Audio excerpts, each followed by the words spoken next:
They're going to announce 6 guys that played for the Montreal Canadiens in 1965. They're going to announce every player that's ever been a player for both teams. I mean, let's try to see how long this can be. I was going to go to dinner after this. I don't even know if anything's going to be open. This game is going to go till probably midnight. I mean, Timo Solani is walking on the ice right now here at the Bell Center. For what reason? I have no idea other than a roar. That's the thing, though. This isn't the Olympics. Like, I get it. Like, Timo Solani's a legend. That's cool. But this is a money grab. Why are they honoring Barkov? What, did he retire? This is a money grab, yo. Why is Barkov out here? Why is Swami on the ice? Why is Finland on the ice? They play tomorrow. Why are they acting like this isn't a round robin and no one cares about it? How is Mark Stone on the second line? Mike Richter. Dude, just start the game. Mike, how are you doing? Good to see you, Mike. Mike, the hedge fund CEO, Richter. Mike, you're hanging on to that hairline, but not bad for sub 60 years old, my friend. What up, everybody? What up to the chat? It's buzzing. I know it's a little dark in here. Sorry about that. Everyone, smash that subscribe button. I got all the lights for my bedroom out in the living room just to have it be this bright. They're honoring Matthews. Like, what is going on?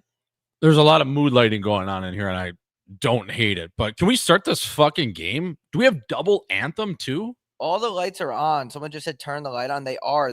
I have one light up there. I have a fan light that I don't even know how to turn on. Yeah, you'd have to get to that fan light, you'd have to actually be able to put like your whole hand in a 10-foot hoop while dunking. I don't even think Shaq can reach that. It's kind of a dumb concept. They have I love the high ceilings, but yeah, because they don't have a ladder that comes with it. No. Anyways. Yeah, HockeyNightScottsdale.shop for all the merch. Thank you to someone that just said they got the hoodie. The hoodies are good quality, right? We've been telling you guys. The hoodies are nasty quality. Hoodies are great quality. They're good. So are the hats. I got the chin hat on. You got the people's hat on. Someone just said, Jesus, find a fucking lamp. Dude, if only you guys can see, we have 1, 2, 3, 4 lights. They're just not powerful lights. Yeah, they're just, it's mood lighting. It's like when you walk into a rub and tug. I guess I'll go get the lights from the studio that I don't use, that I still am stuck in at least 4 by myself. You start putting those lights in here, though, then you have someone over, and then it looks like the set of a Johnny Sins motion picture. Yeah. Dude, listen. I didn't care about this tournament. Les Magnificent. And then I kind of did care. I was like, okay, I'm excited for this game. And now with this 45-minute intro, they're losing the me. The game's going to start at 7. So that gets us out of here at 10. I wanted to work out after this. I want to go I'm not even going to be able to eat dinner. I intentionally didn't eat this afternoon because I'm like, all right, I'm going to watch the game and then I'll go get dinner. It's fucking 6:18, dude. Yeah, I mean, this is a hockey show. We are doing a hockey game for the people, backed by nobody other than our own chins. But we're getting a live look here and a standing ovation for Mario Lemieux for over 7 minutes. All right, like just start the goddamn game. Like, drop the puck. This is insane. We want to see hockey. We don't care about who's at the game. Now they're going to do O Ferda, and then they're going to do the Swedish national anthem, and then they might even do the Finnish and U.S. Imagine they did 4 anthems back to back to back to back. Bro, I keep forgetting that they have to say everything in English and then Spanish after. It's so fucking annoying, dude. And then French. It's crazy. French is the language of love. French is the language of love, even though the entire population is full of douchebags and dipshits. They're all assholes. They're all assholes. Fuck. Oh my God! Just hurry up. What do you think? What do you think? Your French people do have sneaky good food, though. You're going to Utah. I would say a crepe is probably my favorite. What would you say your favorite French item of food? Do you like the fry? No, nothing. I don't like anything French. They're all dipshits. Really? Yeah, no. I don't like those people. They don't treat me nice for no reason. Until a French person gives me a reason to like French people, and I never generalize either. But for French people, fuck them. Could be your wife. Never Could be my wife, then I'll like him. But until I went to Montreal, all that happened, I just got disrespected for 3 days. Jeannie Bouchard's hot. Who's that? Tennis player that was never any good, but she was just hot. She made a career on just being hot. Now she plays pickleball. Really? Fuck. She was a phenom from age 15 to 25-ish. I don't think she oh, ever. dude, that's the one that She never won. no, but she got stabbed. Jeannie Bouchard, wasn't that the tennis player that she got stabbed by a guy who tried to mug her, and then her game went to shit? Was that her? I think Not that might unconfirmed on the stabbing, but she did used to date Jordan Caron, who played in the National League. I actually played with him in Chicago in the minors. Not sure on the stabbing. I think Chat, something can you help us happened to out? her. There was a really good. This is the Swedish national anthem. Daniel Alfredson. This sounds like a Christmas carol, like people that show up at your doorstep and try to get you to donate. Yeah, it sounds like they're singing outside of a Jewel Osco grocery store. That girl has braces. Good for her. There's never too late to get braces, by the way. Speaking of braces, I might want to get a grill here soon. Be pretty sick. Should do that for our do-rag episode. This is a hockey show, but I could see myself getting a gold tooth eventually. We are going to have an episode where we're wearing do-rags. So if you don't like that, tough shit, because I got permission from our black correspondent who is Somalian, and he gave us the green light. So at some point, we will be wearing do-rags on Hockey Night in Scottsdale. Well, it's a do-rag episode. We do it once a year. The chat is going, any chicks in here? Is there any smokes? Is there any sneaky sevens in the chat right now? Elias Pettersson getting a live look at a guy that looks like a full-on mutant with that haircut. But can we drop the fucking puck over here? Dude, this is crazy. It's 6:30. Like, drop the goddamn pill. We want to see hockey. I have a theory that no one's going to hit, and everyone's telling me I'm wrong. Everyone's saying there's going to be hitting. I have a theory that the game might not even start. Hockey Night in Scottsdale chat is the new Tinder. Hockey Night in Scottsdale chat is actually like a sneaky way to wheel. It's almost like wheeling on Venmo. It's just 80 dudes going after one chick. They're doing Oferta. Think she has a bra underneath this jersey? No way. Letting them hang. You got to tweet that. Do you think Jordan Miller has a bra on under her jersey, chat? Subaru community would hate you for that comment, but I think it's funny. It's great. I'll tweet it right now. I'll take a picture of her. They're doing Oferta, man. Good tune. Actually, it's a banger. Show her. You're going to get so much hate for that tweet. Love that. Because the internet hates when you like comment. Even some of our clips about chicks, people are like, dude, what the fuck? They get so mad. They think everything's so serious. This is a hockey show. Of course we're going to talk about tits. Did Gucci forget to pay the electric bill? Dude, I just don't have lights in my living room. Like, and it's not as dark as it looks, too. It's the camera. It's not like as dark in here. I'm sorry, guys. I'll go get better lighting for the next game. Actually, no, you're going to be at the next game. Yeah, I'm going to one game. That's it? That's what I told Obi. I'm like, are we going to the matinee on Saturday? He goes, watch from the bar, eh? I go, all right. Yeah, Sweden from Finland from the bar. Sounds good. So do you, OB, wait, is Uppy going? Yeah, he is. Richie? I think I asked you this. No, Richie's not going. Oh, yeah, no. He got banned. Yeah, he's on a sabbatical. You want to hear something hilarious? Wes, out of absolutely nowhere, asked me to go to Miami this weekend. Really? Yeah. I don't have the money to do it, but I like Daytona's this weekend too on Sunday. How close is that to Miami? Daytona? Yeah. 3 and a hook. I mean, it'd be worth the drive. I mean, dude, if he can get me hooked, because his mom, I don't want to get too into his life, but there's a way that I can get there for cheap. I mean, it's completely irresponsible, but if you're going to be in Montreal and I'm going to be here with sitting on my thumb, are we going to do an episode when you're there? I would, yeah. I'll bring my Gitch. Yeah, bring your mic. I bring my mic everywhere now, just in case. Dude, I recorded an episode on Patreon today in the car in the desert. By the way, just one more thing about chicks in the chat. On my Patreon, at the Rob Gucci show, a dude and a chick are like hitting it off, and they might actually date from meeting each other on my Patreon. Really? They're both like fans of the Rob Gucci show, and they're like actually like on borderline a thing. They met on the chat. Yeah, bro. That's pretty hot. That's hot. Cool that? Does Jordan Miller have a bra on underneath this jersey? Hashtag 4Nations. You're going to get in trouble for that tweet. But perfect. Good thing we have 0 sponsors. All right, everybody. Welcome into the chat. Chicks in the Patreon, chicks in the chat. We have tip-off right now. Canada's jerseys are sweet. Let's see what happens. I'm going to say no one's going to hit anybody, but let's see. I could be wrong. Alrighty, folks. Welcome back to the only hockey show that's doing a live alternate cast for the first game of the Four Nations Cup, the Fake Nations Cup. So much talk about this game, so much talk about this tournament over the last 12 odd months, and we're finally fucking here, Gooch. We got Canada. We do have Sweden. Sweden with the best jerseys in the tournament and arguably the best decor as well, but I don't know if they stand a chance against these Canadians, especially in the first game here on a Wednesday night. We got a chick in the chat. Chick in the chat. That's actually crazy, by the way, that people met in a chat. Yeah. And are now borderline dating. If she or he moves to the same city that the other one is in, that, I mean, love works in weird ways. And I guess at the same time, what I'm saying is true love is blind. They already have a power play. Are you kidding me? They're already giving this power play? For what? For what? This tournament's rigged. Oh, here we go. It's like the Kansas City Chiefs. This is a goal. I will if they don't score on this power play, I'll show my ass cheeks to the chat. That's crazy, but I think they will, so you're good on your butt cheeks. Where? Oh my God. High twig. Come on. It's a high stick, but come on, dude. Let the boys play. Oh. And he has a stingers, bro. And McKinnon has a massive nose too, so he's gonna catch that before the visor.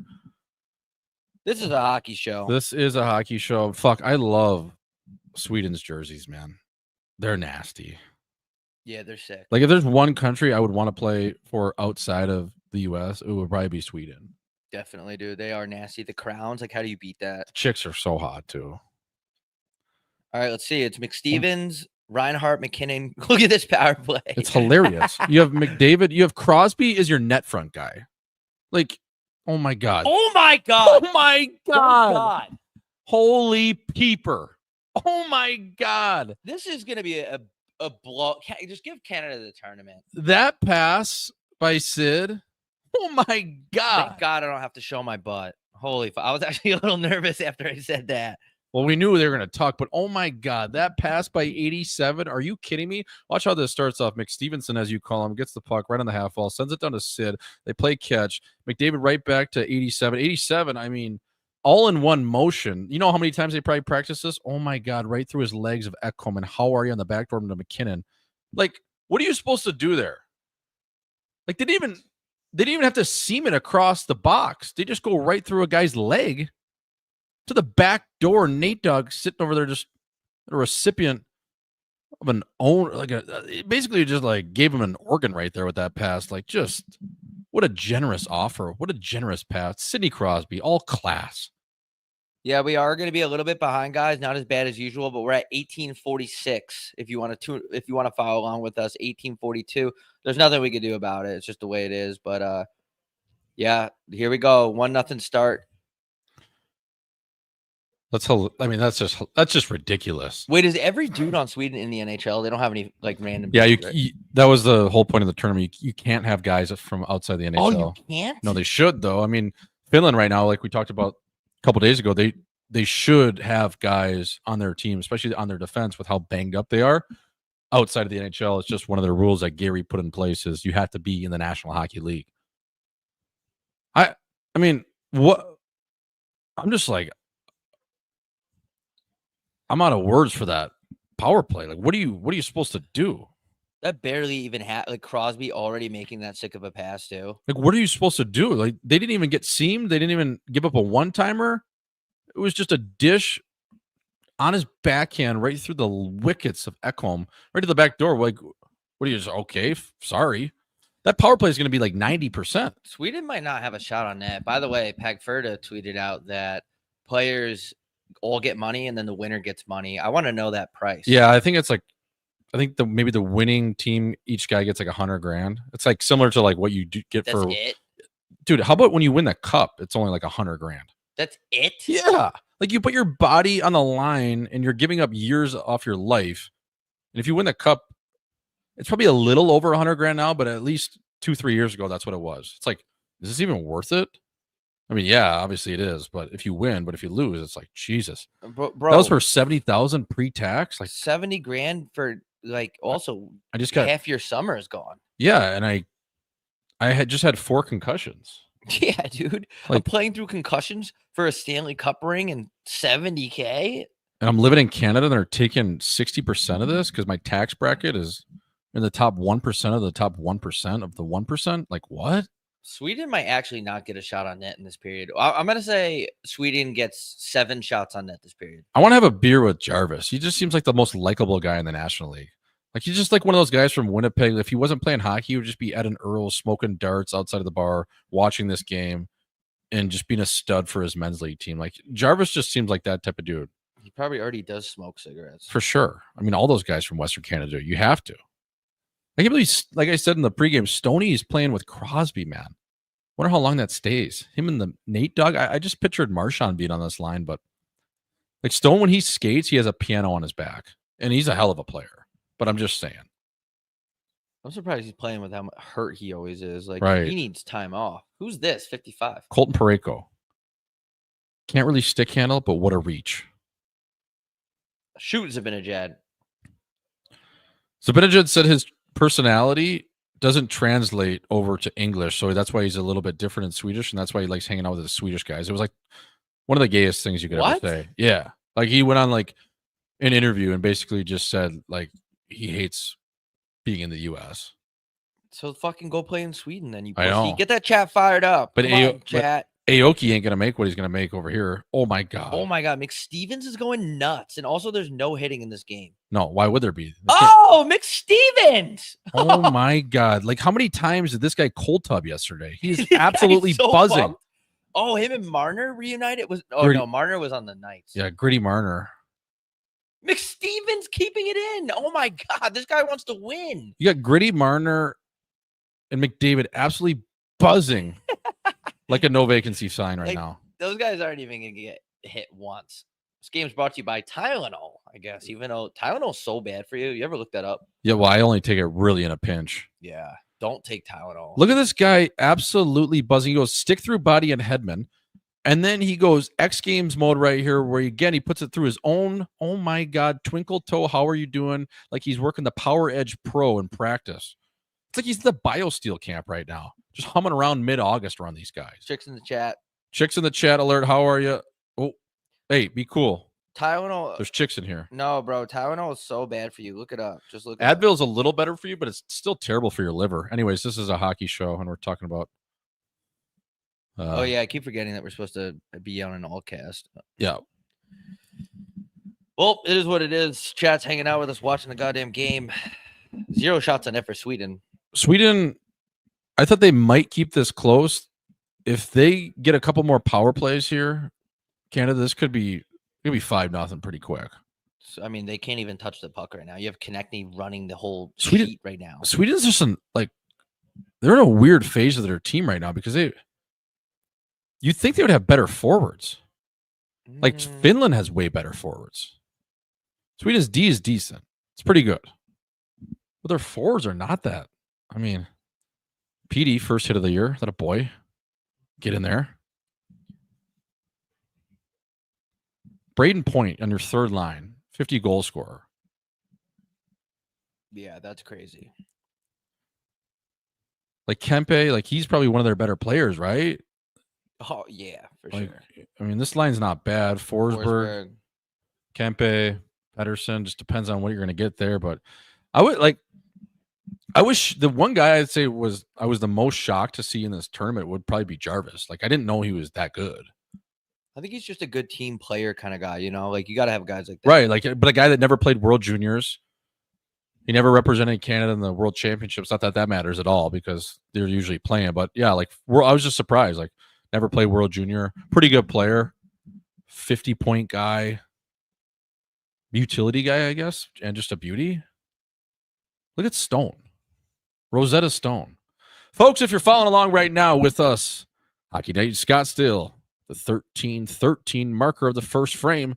Sweden, for the life of them, can't even get a shot on net. We'll see if Willie Stiles can muster something on net. Speaking of mustard, they always have that nice color mustard, a yellow mustard, almost not even a Dijon, just a nice classic yellow shade that you get at a ballpark. Those jerseys are beautiful on Sweden. I wish they were kind of with their lighter blue. They got the darker blue going on, but I like when they have that royal blue almost. Oh my God, Oh, these guys. Gritty going in hard. Grady Marner playing harder in this game than he does in the playoffs. Good to see. I don't even know the format of this shit. Is it double elimination? Like, what is it? Just round robin. And then I think it's a championship game. So I'm not sure how that exactly works. I think a tiebreaker will come down to goal differential or something like that. It's above my pay grade. I'm honestly just learning about, oh my God, McDavid is like retarded, dude. No one else is like him. I know that's an obvious statement. He is absolutely buzzing right now. Like his legs, like I don't know if he saw his guy in Toronto, got a peptide shot, maybe got something in his ass, or just simply cold tubbed that many times yesterday, but he is skating like I've never seen before right I haven't noticed McKinnon yet. Other than that goal, no. Yeah, besides that. All right, guys, we got our first commercial break. We're going to take it to the chat. What do you got for us? Dowdy rocking 89 is weird AF. Yeah, that is kind of weird. I didn't notice that. Yeah, they said they were too far along on the production side of things when Dowdy was named to the team, which was 3 days before the tournament. So Makar ended up getting 8, and obviously Dowdy just doubles it up. People seem to forget how nasty McDusty was last summer in the playoffs. I don't. No, I don't either. I mean, he set a career high for points in the playoffs by an Oiler. I'm pretty sure he had like 45 points. He had like 30 assists. No, yeah, I didn't forget. Dude, even just seeing him in a neutral zone right there, I'm like, dude, is this guy okay? Like, he was going so hard. He's going so hard. What else we got from the chat? Anyone? Nothing. It's at an absolute standstill. And we got over 100 people in here. Chat, it's a commercial break. Get this shit fired the fuck up. What the heck? Imagine someone got married from our chat. That'd be awesome. Is there any chicks in here, by the way? I mean, we're tuning in from the couch, but yeah, there I always get nervous when there's chicks in here. Someone said, love seeing the chat. Keep it to strictly hockey. Someone said, shut up, Gucci. Someone said, fuck McDavid. There's a lot of negative energy going on in the chat right now. We need to change this. I like a little tension and animosity. I think that's the right word. Because we need a little tension. But there's a chick in the chat, so everyone else in the chat needs to start chirping me to look good in front of her. Hit me up. Dudes that chirp other dudes only in front of chicks, those are the funniest kind of dudes. Not really. It's the most pathetic kind of guy, but I love that dudes that try to look cool, especially looking cool in an online chat. That's really cool in front of chicks. Do you think if Marchand scores, will the Bell Center boo him? Probably not. I wouldn't think. I mean, everyone's on the same side right now. No, I mean, Canada, that whole entire country is 6 to midnight right now. They don't even need any Viagra. They're just all horned up. And I think that's probably why this tournament is probably doesn't feel as real to us sitting down here in Scottsdale, Arizona. Not only we don't have an NHL team anymore, Rob, but I bet in Canada, like, that's all you're seeing on TV, obviously. Mm-hmm. Jackie Redmond, like a fine wine she is, getting a live look here at Jackie Ferda. Rob, are you going to the ACHA championships? No, I'll see you next year, though. That's funny. Thoughts on the Colombian president saying cocaine is no worse than whiskey? I saw that, didn't know if it was real, but I kind of agree with him. Well, especially when you're getting that pure of a substance down there. I mean, it's basically just like caviar. Yeah, like you just do a bump of it. Like it's like it comes with your meal, and then the nice thing too is when you have it as an hors d'oeuvre, you're not as hungry after, so you don't spend as much. The chick in the chat wants to know if you'll marry her through to the chat. I would love to. Yeah, can I see a picture of you first, or are we just going strictly blind? Well, I don't mind either. That's so shallow of you, bro. To see a picture of my wife before what? I would never date a girl based on her looks, right? Just her emotional intelligence. So you're almost going like the Saudi approach. You don't even need to see what she looks like. You keep her hidden. I'm just such a you're such a wholehearted guy. Yeah, that is you. You're a wholesome. You're a wholesome lover. 11:30 remaining for us as Steve Aoki has the puck, flips into the corner, doesn't chase it. Sweden looks like they're stuck in the mud right now. They do. They look bad. I mean, Willie Style is not really moving even that well, and you just got these guys on Canada with all jacked up on the gas. Oh my, Devin Tays, how's your ankle, fella? Oh my God, going hard into the net. No Diddy. As he absolutely toe picks, catches an edge, and then kicks the post. So a little, yep. Ooh. Jesus, man, be careful out there. Right. They're not paying enough for this tournament. Why is everyone going just right through the triangle and all these Swedish defensemen? Jesus, that was skate on the post too. Because the Canada guys, like, they take this shit so seriously. Biz tried to joke around with McKinnon before the game. He was like barking into the headset, and McKinnon just didn't even have a reaction. He's like, dude, McKinnon was acting like he was getting deployed to Afghanistan. But yeah, these guys are like, I mean, all these guys too, they played World Juniors, so that's how they're treating this right now. It's like a World Junior tournament at 30 years old. Like, they're not getting paid for it, essentially. You go in there, you're not really representing your country on an Olympic level. You don't have the village to whack and do different things. It's just like, this is just pure hockey. So in a sense, I compare it to like a World Junior for adults. Yeah, it kind of is, though. It's the adult junior tournament. Doughty's wearing 89, not 88, my bad. He's wearing his birth year. I don't mind that. Who's wearing 8? Makar. Oh, yeah.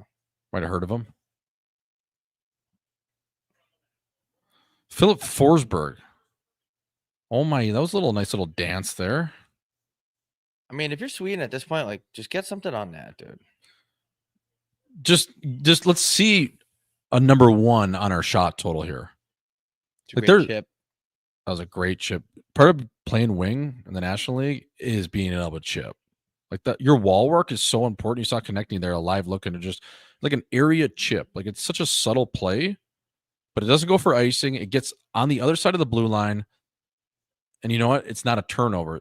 Being a good winger is being able to chip. Yeah, handling that pressure when you're getting forechecked. Like that play right there by Jarvis right there. Take the bump, turn around, make a little 3-foot play over to Braden Point. That's a great play. It wasn't a chip. It was like just a little area redirection. Oh, my God. He got absolutely stapled. Morrissey, how are you, fella? How's your burger? Braden Point smoking darts with his billet dad and Junior is one of the coolest stories. Why is everyone going through the legs right now? Why is Marchand doing that? Everyone's going through the legs on Canada.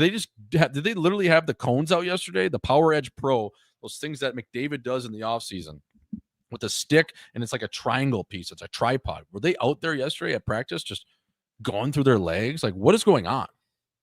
There's been 6 guys going through the legs. Isn't it crazy that all these guys are in the NHL, but Canada is just so good that it's making Sweden look like they're not in the NHL? That's insane.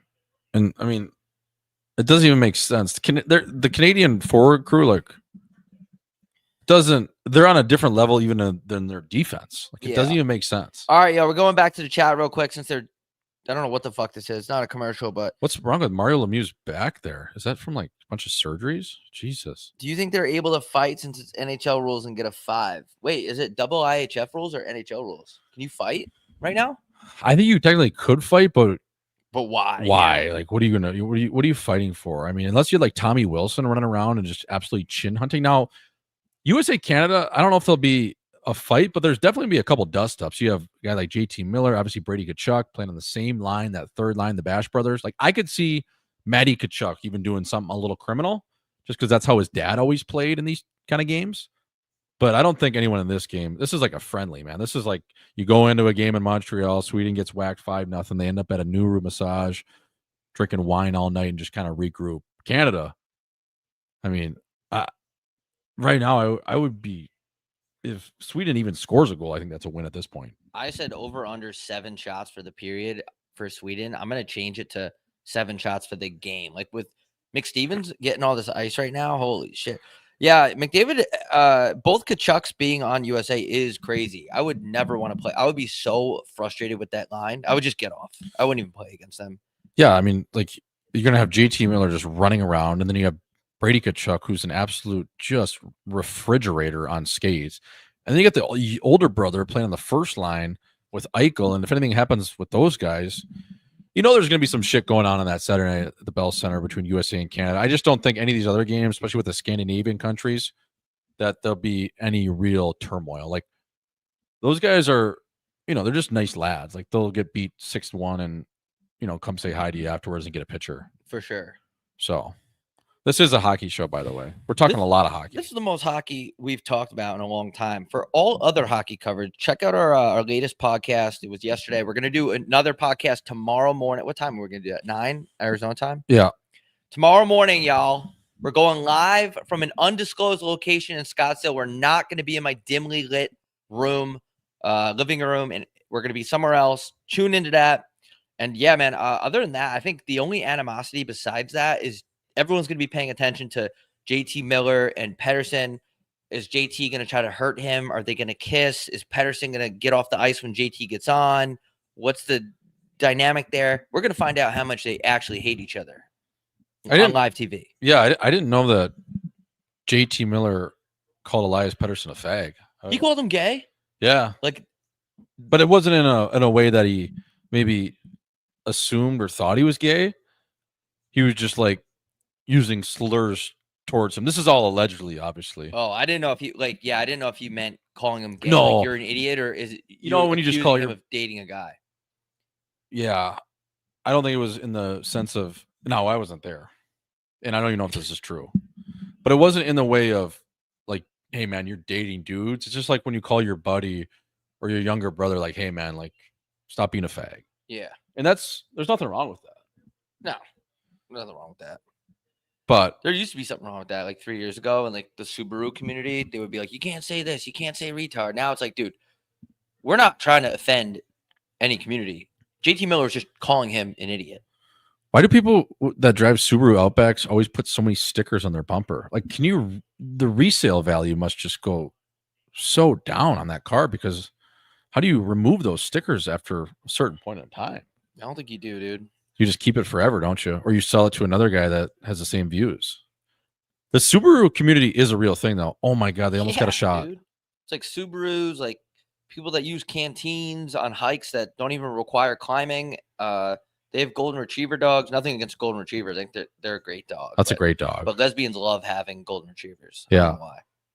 All right, everyone. This is a hockey show. We got 7:58 remaining on our screen. 1-0 Canada. Sweden just looks like they're skating in a bunch of peanut butter.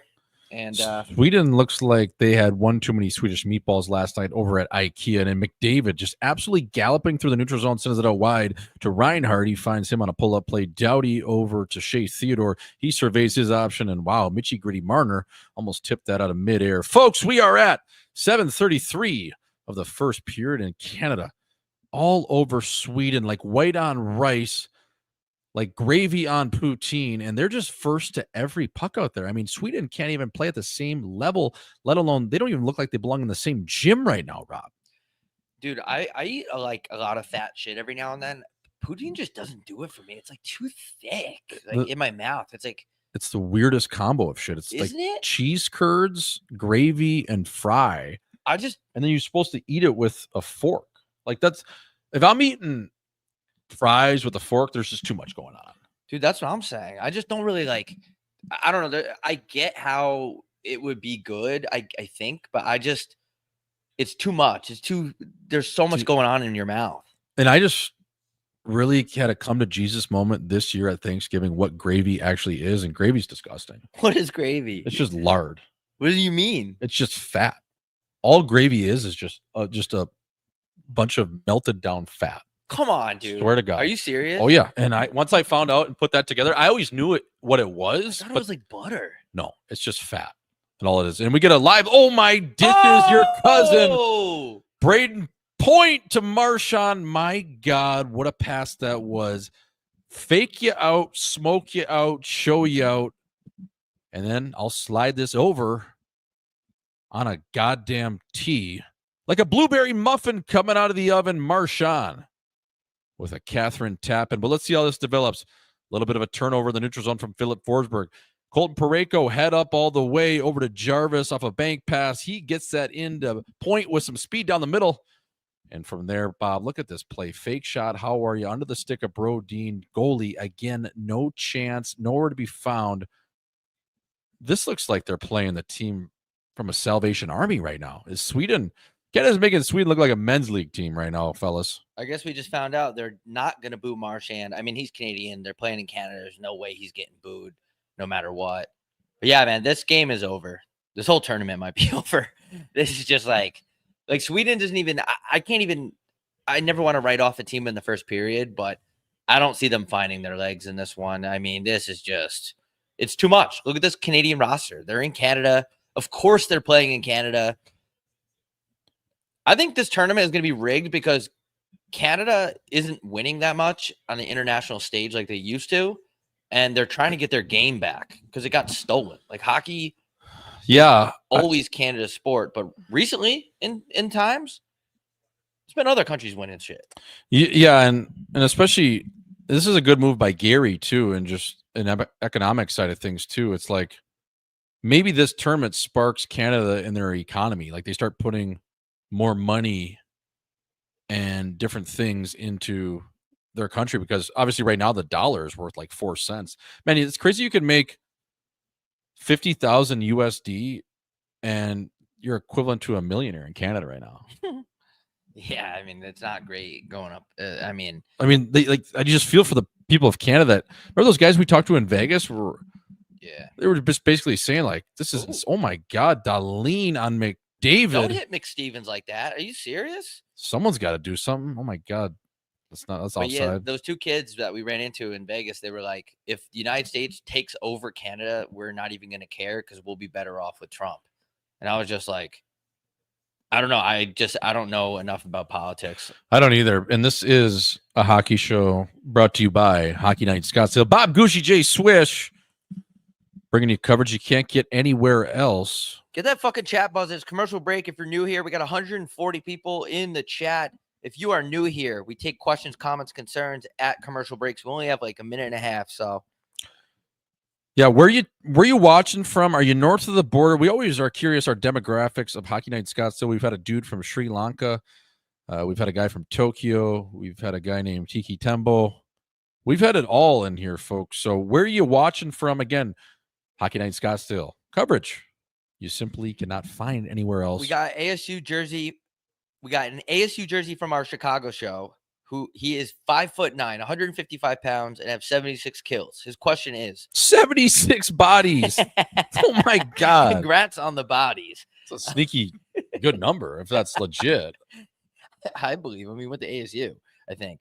Does Patrick Kane make the Olympic squad next year? No. It's a good question. I just think when you have that artificial hip resurfacing surgery, it's so hard to come back. And he's been banged up a little bit this year. No Diddy. It's hard, man. The reason why I love hockey so much is one of the reasons is Patrick Kane. I mean, Showtime 88. Definitely. I just think there's just too many good players on USA these days. And Kaner's going to be 36, 37 next year. Yeah, man. I think he's honestly, I hate to say this, I think we're just hoping he's still in the league next year. Yeah, for sure. I just want to list off everybody that's in the chat. They said, we got Vancouver in the chat. We got Detroit in the chat. We got someone from SK in the chat. What is that? Lumsden SK? Is it Saskatoon in the chat? Ottawa in the chat. Winnipeg in the chat. Iowa in the chat. New Brunswick in the fucking chat. Waiting for your chin hat. We shipped out everything unless you ordered like a day ago. Montreal in the chat. India in the chat. I don't believe you. If you're actually in India, that is nails. People that say they want Trump in Canada forget you're getting AOC in 4 years. This is an NHL chat only. But yeah, I don't know what brought to you by Pfizer. But that's funny. The only shot in your ass you should be getting. As we're gonna get back to the coverage here, folks. I forget Lucas Raymond's on this team. Hold on, I just want to read the Black Albino. We got some cool areas. I just want to read them. We got Jupiter in the chat. We got Florida in the chat. We got Tempe, Arizona in the chat. Illinois in the chat. St. Louis in the chat. Nova Scotia in the chat. Honolulu in the chat. Hanafurda. Michigan, Germany, New Jersey. God damn, the chat's buzzing. All right, back to the game. Sorry, Swish. I didn't mean to cut you. No, it's all this is a people show. We like to give our people love, and we are always thankful for you as well for tuning in. Even though we have no sponsors, folks, we might have a couple here soon, backed by our Amex and our Goodwill. Anyways, back to the game here. Oh my God, Sweden almost got another chance and a shot. Sweden right now getting shut out on shots. Shots are 7-0. Canada 2-0. 4:55 remaining. If you're following along with us over on YouTube, Sweden, man, I don't even know what you say when you go to break here. Yes, they got a shot. That's huge. Let's go. It was going wide, but Binnington made sure to pad his own stats like a Stanley Cup champion does. That was huge. I love knowing goalies in the league, and they'll complain about certain arenas where the shot keeper is just bullshit. And he's like, I have more shots than that. I never thought about the politics behind goalies beefing with the guy that's keeping track of the shots. Do you ever see the off-ice officials too? It's like a guy eating Cheetos Puffs, like up in the way up 400 level press box, and that's the guy that's keeping shots. It's just, of course they're gonna be fucked up. What do you expect? Like when Shesterkin plays at MSG, they have him getting like 50 shots a game, no matter what. Like this guy works the cash register over at the local grocery store, and he comes over here just as a good human and tries to tally up shots at a place like, you know, in Calgary over at the Dome. It's like, of course they're going to be off. You should see those mutants in the AHL. They have no idea what they're doing.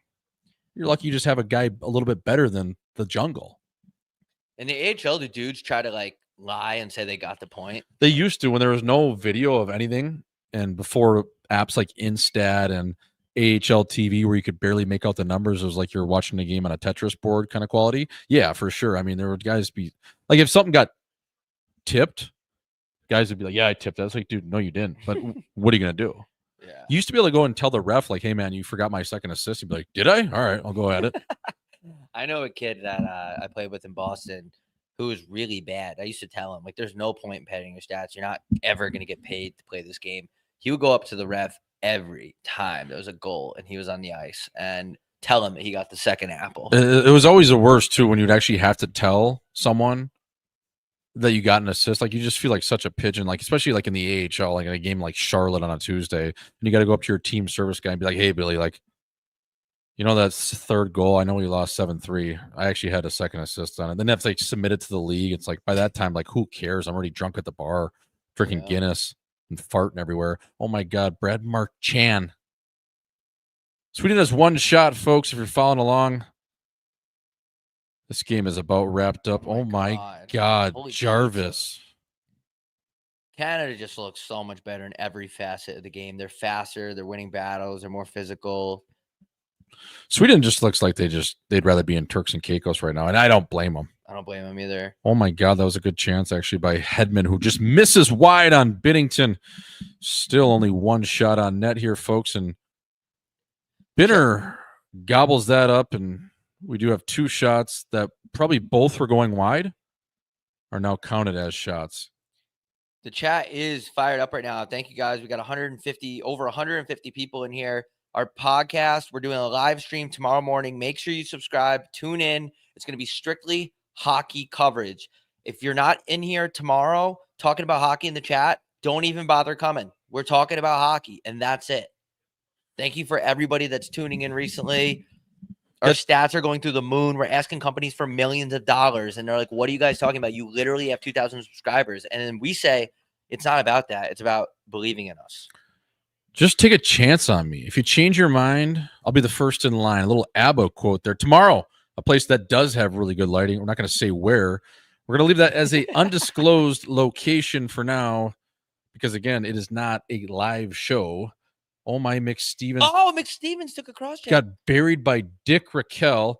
Colton Parayko makes his way down and McDavid up, and they run a little bit of a SZA's play. Speaking of SZA, she's a sneaky good voice. I kind of want to whack her. Speaking of Dick, we need to go back to dudes being named Richard being called Dick. My grandpa went by Dick. That's the best, man. I always go when I go to Starbucks, I literally tell them, they're like, what's your name? I go, Dick. And then the chance of them actually, swear to God, and the chances of them actually announcing it, like they get so mad because I'll go sit on the other side of Starbucks and have them purposely announce it, but most people won't even say that. They'll just be like, Grande Americano. And then it's like they're saying all the names, Lisa to Mike to all these different names, right? They're calling them out, but then it'll come to what's supposed to be Dick, and they don't even announce it. They'll just be like Grande Americano, and the guy will just roll his eyes at me. It's so funny. Wow, I would, if I was in Starbucks, I'd be happy. I'd be going, Dick?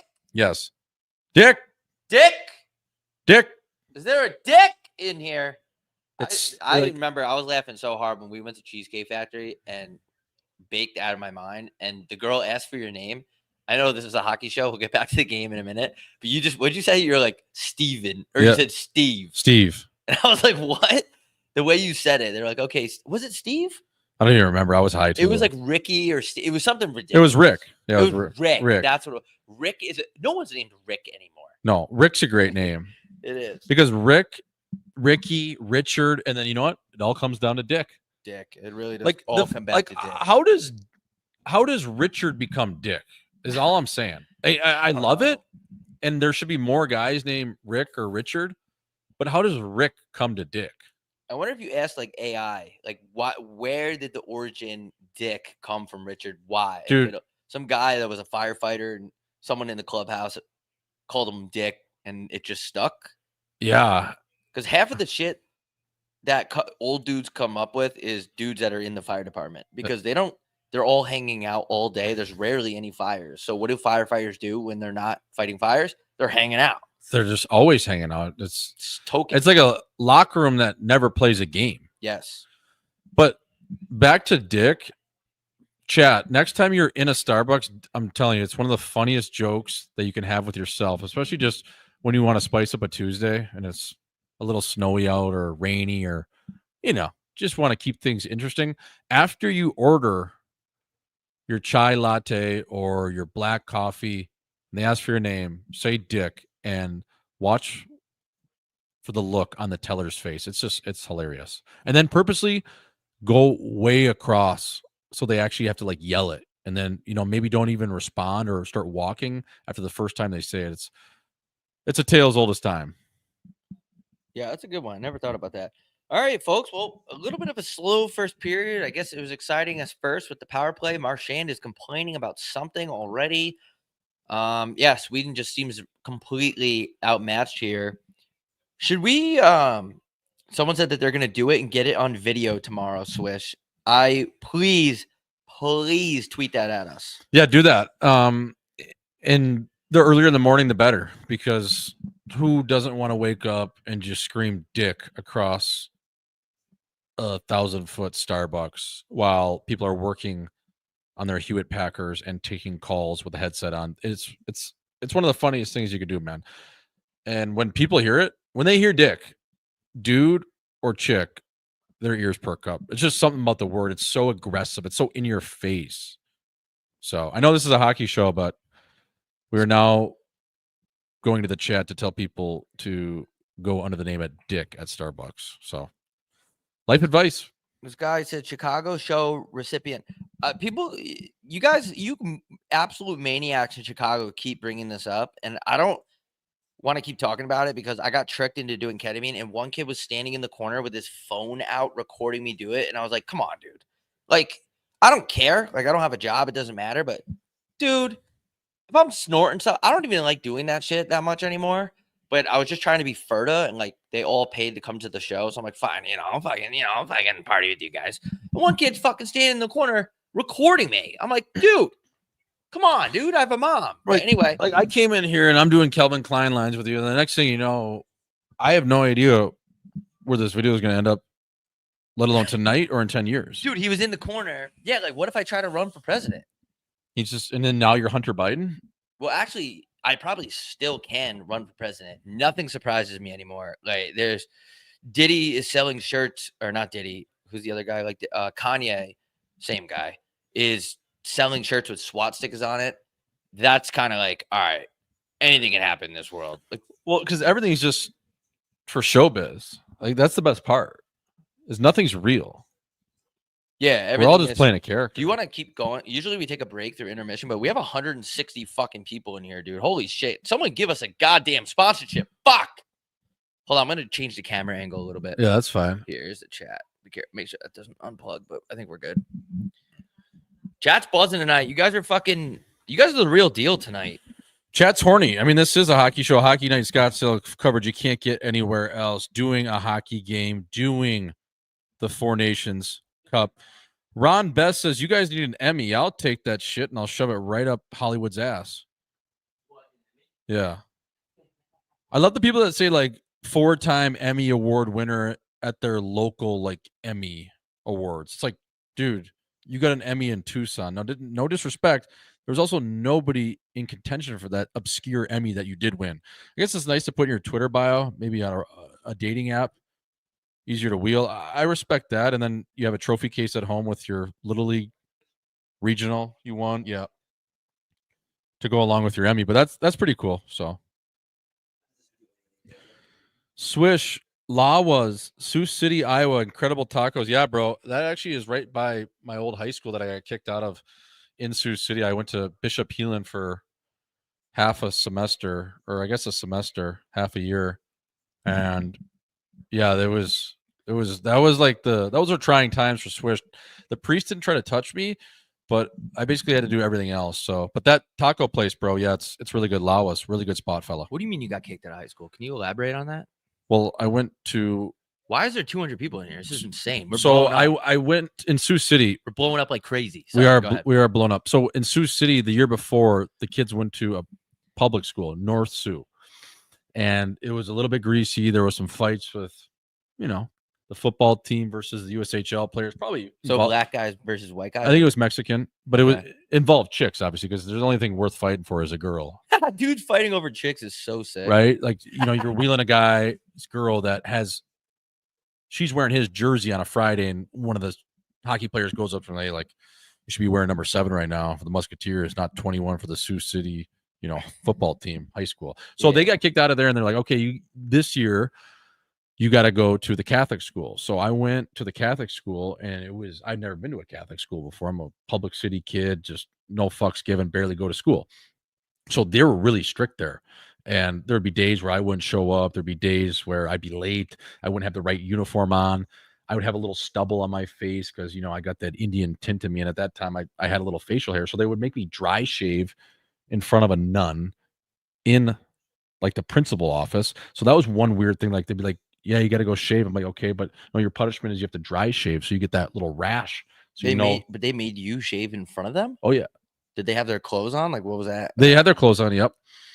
But then again, I, got caught texting a couple of times, just, hitting up teammates, maybe chicks, whatever it was. And then they would take your phone and they would be like, "Hey, you can't have your phone this weekend." I'd be like, "What do you mean? You're just going to, who's going to take this? The priest is going to take it, take dick pics on my phone? No, you're going to give me my phone." So my coach would have to call like the principal and be like, "Hey, like, you need to give Jordan his phone. Like, we're going on a road trip for 7 days here." And then other things, I was just like little things, Rob, where even they wanted me to, one of my punishments was Saturday and Sunday school, that they wanted me to go in there and stay the night at the school. Bro, come on, dude. And I was like, "No, we have games. We're playing in Lincoln this weekend. There's no reason. Tri-City. There's no reason for that. But what was going on? Where were you gonna sleep? Like in a blow up mattress? Yeah, they had like a little like area, I guess, for bunks or whatever. But how weird is that? I was like, "Fuck this!" So I got out of there. I went to Catholic school until third grade, and then oh my God, so many fucking rules. Yeah, when I went to my family went through like a horrible divorce, and I got lucky at the time of the divorce because it took my ass right out of Catholic school because like there was money involved with it. But I remember when I was in Catholic school, everything was very, very military, but they were military about your clothing and stuff. And it got to the point where it's, why are these grown adults who are teachers, principals, all that stuff, looking at my ass and looking at my belt and they would check you out. Yes. And the girls too. They would look at them and comment on it. It's like they were so dialed into the clothing of a third grader, where it was borderline like, I need to get the hell out of here. Thank God I went to public school. Holy shit. And it also, like, those schools, they think they can control you on the weekends too. It's like, if you get caught at a party, if I go to a party on a Saturday and I get caught drinking and it comes back to you, why am I suspended from school, or why do I have consequences at your school? You don't own me.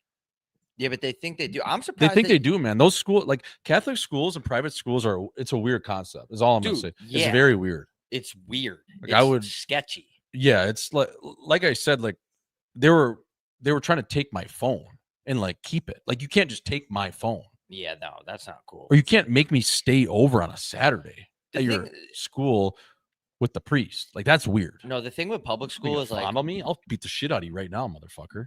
Father Pat. There was like in public school, they try to be creepy, but they're secretive about it. Like, there was this one dude that would always chaperone school dances. Yeah, he was actually my neighbor, and this dude would like always have a boner in the corner of the gymnasium while 8th graders were grinding, and we would be like, this guy's like doing weird stuff. Like, he's kind of like leaned over, right? But they were secret about it. In Catholic school, they're open about it. Yeah, like they're like, we control you. blah blah blah. So anyway, this is a hockey show. Thanks, dude. I'm surprised they messed with you since you're there for hockey. Like, leave you alone. Yeah, I hated it, and that was the last time I would never, even if I had a kid, there's no chance I would send him to a private school like that. No, It just gets weird. not Like a you religious said, one. the public school, like it's more closed in a sense. Like, some weird stuff is going on, like that dude at a dance that is, tucking his boner into his belt line or his waistline. Like, I mean, he's just horny, man. It is what it is. Like, some chicks, it's not right, but at a Yeah, Catholic school, they'll strip you right there. yeah, they will put something in your butt for And sure. and they'll actually double down too. And when you go back to them or tell your parents about it, they'll double down and say, no, that's what we do here. And it's like, what? And they're like, yes, that's why you're paying the tuition. Yeah, definitely. And we can do that because you signed this NDA. Yeah, dude, it's weird, dude. I would never send my kids. I don't know. Depending on where I live, I would let my kid go to public school if it's checked, like if it's okay. But other than that, I feel Nuns are so mean too. Oh my God. Because they've never gotten laid. Yeah, that is true. That's That's like what- guys in Al Qaeda. Like if dudes Yeah. in Al Qaeda just got blowjobs, terrorism would go way down, dude. Yeah. And I'm not even joking. It's No, a I real know, thing. because they're on edge, and just like a nun, they've never gotten laid, and that's why, like, priests sometimes they can appear to be good dudes because they do weird shit. Yeah, this is a hockey show too, but also nuns, half of them are lesbians, and half of the lesbian community, like angry lesbians. There's a lot of angry lesbians. There's lesbians that I really like, that I relate to. They love interceptions and shit, just like me. They love football. They're cool chick like that. Remember that lesbian I was telling you about in the Atlanta airport? Megan Rapinoe. What's that? Megan Rapinoe. Yeah, she looked just like her. She was an unbelievable lesbian. But then you have the lesbians that are just angry for some reason. It's like they're angry dudes, basically. You don't want to mess with an angry lesbian. No, That's dude. like going into a hornet's nest. That's like picking. She'll sting you. Yeah, that's like fist fighting a retard. Like, you know how strong they are? I'm not trying to be derogatory, but lesbians do have that dad strength. Lesbians, yeah, they have a lot of testosterone. You know that plane crash in Scottsdale a couple days ago? Yeah. Which is crazy, by the way. Like, what is good with aviation right now? There was somebody trapped in the plane. The first person I would want to come get me is a lesbian. I would want my first responder to be a lesbian chick. They will lift the plane right off of the other plane. Dude, the plane crashed into the other plane. Yeah. Insane. Yeah, like a gear like broke or something. Yeah. It is weird to think that planes can break. Yeah. I mean, isn't it? It's a game of inches out there. But yeah, I agree. If that was the first responder was a gal with platinum blonde hair and it was a comb over look, cut around the ears, you got a good chance of getting out of that bird. Yeah. 100%. I wonder, man, that's so sad though that I think the pilot shuddered. I think there's a couple that died. No, I think just one. Just one, and then some of them were like severely injured though. Yeah, they're like broken ribs and shit, dude. It's just, oh man, it's scary to think that can happen. Like it's like plane crashes don't seem real. It's like they happen and we brush over it. I mean, dude, a kid shot a CEO of a company in the head, and everyone forgot about that. I bet this whole chat forgot about that already. And he was looked at like a goddamn war hero. I mean, to the libs, yeah, the libs are like, this kid's a hero. In my opinion, I think there's better ways to go about reforming healthcare than shooting someone in the head. But that's just me. I don't know. Yeah, that seems almost too logical. I mean, what are you gonna do?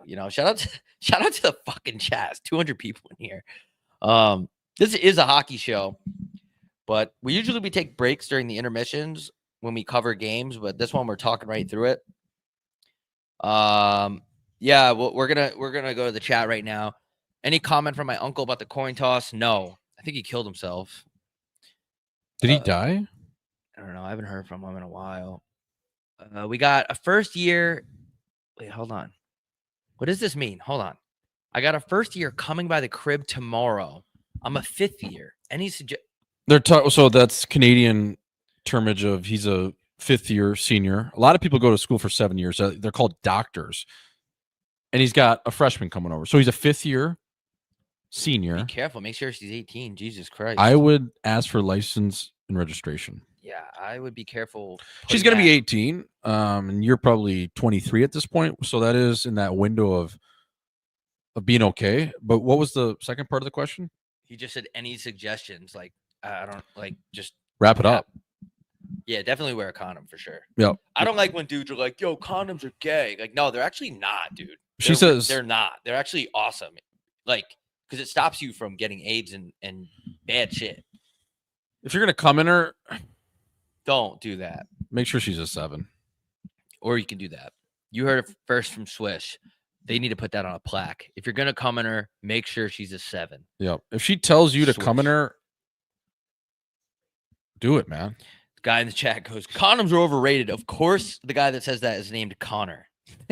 Connor from Boston. Connor from let's guess where he's from. I'm gonna say he said Boston. Connor from Southie. I'm gonna say Chicago. Connor from Reading. Connor, where are you from? Condoms are overrated. They're not. Like, I get it, dude. I know what you're saying, but I feel like it saves you the anxiety of getting herpes or something. That's just, I don't know, dude. Yeah, I mean, there's nothing cool about herpes. Oh, he's from Minnesota. Wow. I did not see that coming. Okay, what else we got going on here? Yeah, Chad, what are we doing on this intermission? It is the Hump Day Classic. It is Wednesday. Yeah, they do take away the feeling. You're right, but you guys have to realize that it's better to listen, this is a hockey show, but it's better to engage in consensual activities with a girl and have it not feel as good than have your pee relentlessly stinging for the next 10 days. That's what my point is. Yeah, I mean, that's why I always bring my piss test guy when I'm going over to a chick's house for the first time. Smart. That is smart. Okay, we got some guy said he's watching Bonnie. Oh, I don't even like talking about that girl. Freaks me out, dude. Ferta Blue? Dude, that shit just freaks me out. I really don't even like talking about it. I actually don't, because people are asking me to talk about it on Rob Gucci show, like what I thought about it, and I was like, dude, I just like my brain, like it's kind of like realizing that. You ever like look up at the moon and you're like, dude, we're in a whole galaxy, and you kind of like can't even wrap your brain around it. Yeah, and then especially when you're cooked too, and then you start wondering about other planets and other galaxies. It's a rabbit hole. It's crazy. Yeah. But then I'm like, it's the same thing with that Bonnie chick. It's like, dude, she banged like 1,000 guys for a video. I was like, dude, my like brain can't even process that for real. Like, I actually get grossed out. You can call it gay. That's my brain does that when I think about that girl. Like, I feel bad for her. But that's where we're at. Chicks are banging 1,000 guys for a check. Yeah, I don't know, dude. At the end of the day, pussy sells. Pussy will make money, and I will. Do you think pay for there's, it. not to get way won't. off topic here, because this is a hockey show, but do you think there are other galaxies out there with human life, and maybe there's another hockey night in Fertadale? Or like, are we the only humans out there? Again, this is a hockey show, but I think we're the just only. getting a little philosophical. I think we're the only humans, but I think that it would be dumb to think there's no life somewhere else, because we have telescopes, right? And they're looking around, the scientists and like Fauci, and they're looking out there and like, well, there's nothing in our solar system. But then there's 1 trillion solar systems, though. That's what I mean. We can't see that far. We don't know what the hell's going on. Like, there's so many systems. Bill Guerin is the size of a refrigerator. Bill Guerin has the same diet going right now. Actually, their nutritionist works with a handful of coaches and GMs in the league. Pete Laviolette and Bill Guerin have the same one. Yeah, but back to your talk. Yeah, I think there's something else out there, dude. There Yeah. has to be. It's just it would be so ignorant to think that we're the only ones that can do this shit. Do you think there's another Four Nations Cup going on of like Quidditch or something? Maybe, dude. I'm sure there's got to be something, dude. It goes on forever. It goes on forever. That's crazy. There has to be some other shit going on. We're just on this globe floating around. And anyways, We are, dude. back to the game here, folks. Speaking of floating around a globe, Sweden right now just floating around the ice. No signs of life from the mustard yellow, ballpark mustard yellow, and dark blue. Back to the game here, folks. If you're following along, 19-31 in the second period over here as DJ Steve Aoki Zabinajed sends that puck into the zone of Canada. They'll set up through their defensive zone breakout and a great little slip pass by Mitchie Gritty Marner into the middle of the ice to avoid and evade all the pressure into Sam Reinhart, who sends it over to McDavid, and they're not able to connect as Aoki is able to strip that puck in Sweden. Sends a little bit of a burger into the Canadian defensive zone, and Canada will get set up here in the neutral zone as Connor McDavid still out there. Thought about a change. Said, you know what? I'll get a shot on net on Philip Gustafson.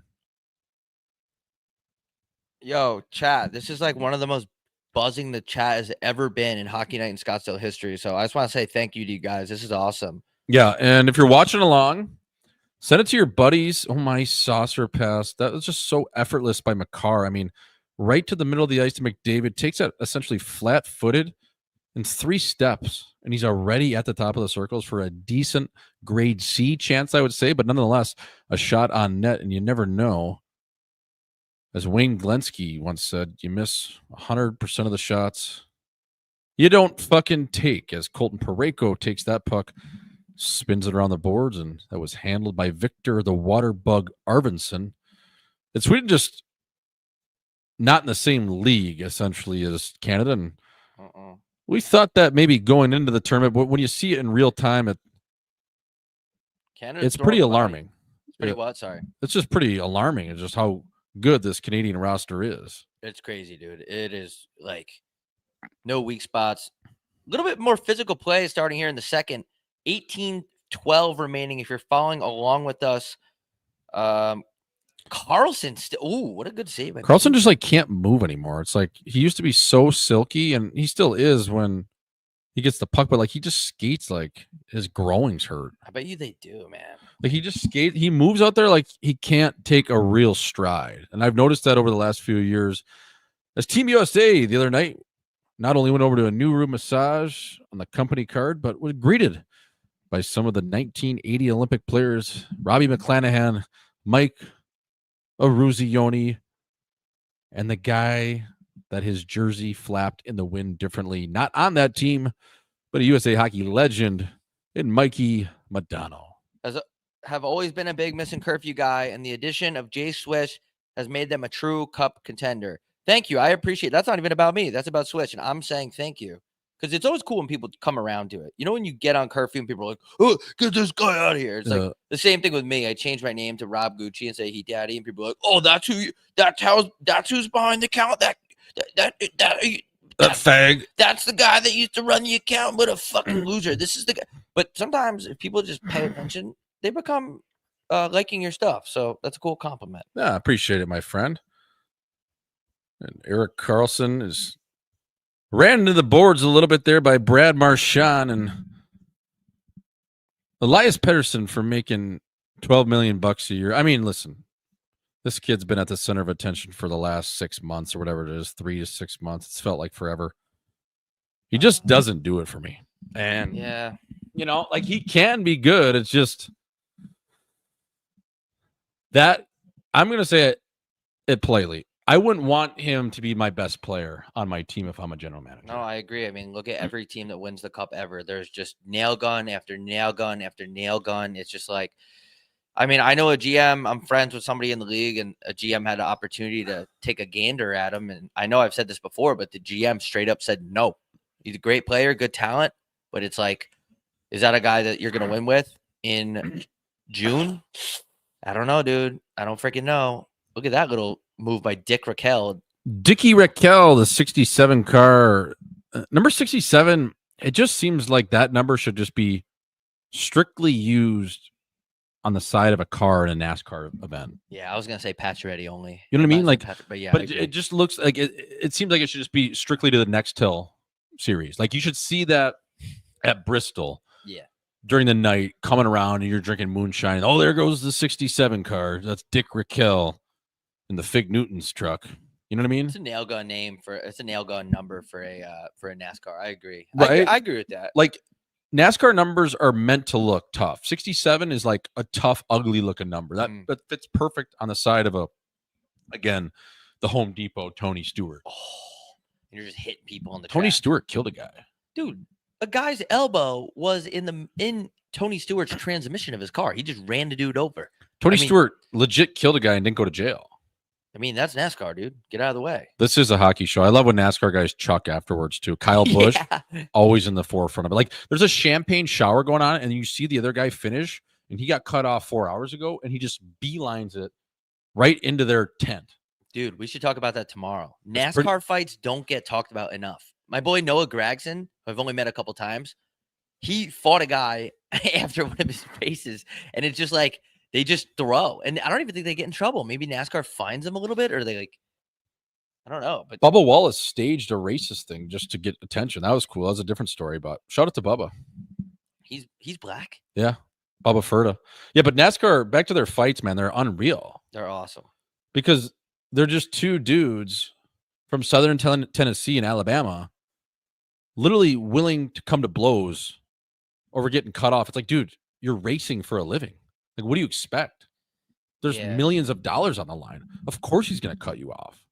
But that's what I like about NASCAR. It's so real. They're not like bitching at each other and just tapping each other on the bumper, and that's it. They're not hiding behind their steering wheel. They get out of that bitch and they start fighting on the track. We got to go to a NASCAR event. We man. do. Like, that's our kind of people. And also, NASCAR doesn't get enough credit for how nails of a sport it is. Dude, you're driving 200 miles an hour in a car around a track with no AC in there. Mm-hmm. You could die Definitely. every race, every turn. It is a nail gun sport. We should go to Hockey Night in Scottsdale from like Talladega. Talladega or Could you Bristol. Yeah, or Bristol, because then you can fly. That's in the hills of Tennessee. And you do one night in Nashville, and then you do one night in Knoxville, and then you go right up to the Tennessee hills, and it's just on the border of West Virginia, and it's just a good old-fashioned fuck fest. Let's do that. I mean, why not? We don't have jobs. We can do whatever the fuck we want. Yeah, that one's not until later in the season, but Talladega, man, I'm pretty sure that's April. I would go to the chin of Daga. You got to fly into Atlanta, and then you take a party bus or RV, and you pull that bitch right into the parking lot. You do 3 days. Dude, if Perfect. we rent an RV and do a podcast straight out of the RV for Talladega, Yep, that'd be awesome. that'd be great. Someone said the day Furta 500 to Indy 500. Shout out to the chat. You need Hockey Night in Scottsdale, NASCAR. Yeah, we actually do, though. That's like an idea that we need to make happen. I don't want to announce that. We got some shit coming up, too. I just don't like announcing it unless it's done and filmed. But we're going to do, hopefully, some cool shit with Missing Curfew at the end of the month. And then we got a podcast tomorrow from a different location. And then we're going to be bouncing around for playoffs, dude. If you see us, say what up. We're going to be bouncing the fuck around. Yeah, we're going to be everywhere. We're going to be in there like swimwear. Yeah. Yeah. Someone said Four Nations sneaky. Sneaky decent. I mean, yeah. I mean, look, I was kind of like, you guys know how I feel about it. I was kind of like, this is a stupid tournament. It's pointless. Like, but at the end of the day, seeing all the power, the what do you call it? The star power on each team. It's cool to watch. Yeah. I mean, listen, this period's been a little bit of a sleeper. We're talking about guys in NASCAR fighting as Shea Theodore, I believe, goes crashing into the net there. But yeah, I mean, listen, best on best. Say what you want about it. I do think once we get into the USA Canada tilt and then obviously that championship game, whoever it may be, it's going to be pretty sick. This game, Canada came out, they're fucking flying. I think that's as expected. Sweden, a little bit behind the 8 ball. They might have stuffed an 8 ball up their nose last night. Who knows? But I just don't think the Scandinavian countries have what it takes. And we've beat this nail down to the screws for a while now. You just wish you saw Russia in this tournament because there's nothing better. There's no better product in Russian hockey. There's no systems. Nobody knows what they're doing on the ice. There's so much skill. And those guys, they just keep it interesting. They're stinky. They're greasy. And I just love everything that Russian hockey is. I think Trump might fix that for real because I think he's going to end the war. And then I think after that, wouldn't they let the Russian people back? I think so. I mean, I feel like it's all just right now. It's just a political fight versus. I mean, is there actually a war going on? I always say that. Is there a war? Yeah, there's a war going on. There's a lot of wars going on. Look it up. One night, look up how many wars are going on, and there'll be wars going on right now you never even heard of, dude. Half of Africa is in a war. Well, yeah. I mean, they're always in a war. If they're not in a war, it's weird. It's crazy, bro. Fuck war, dude. Like I was talking about this today. It's crazy that we have war. Why? What are you doing? There's so much land. How there- funny is it? Like like old school war where you guys just line up on a line and you just fight. Like what do we? You just shoot each. You're just okay with dying right there for Yeah, what, dude? They were Ferta. Ooh, Martian. That's a goal. Oh, Dowdy from the I ladies' love tees. Goalie, bro. Dowdy's nasty. I love him.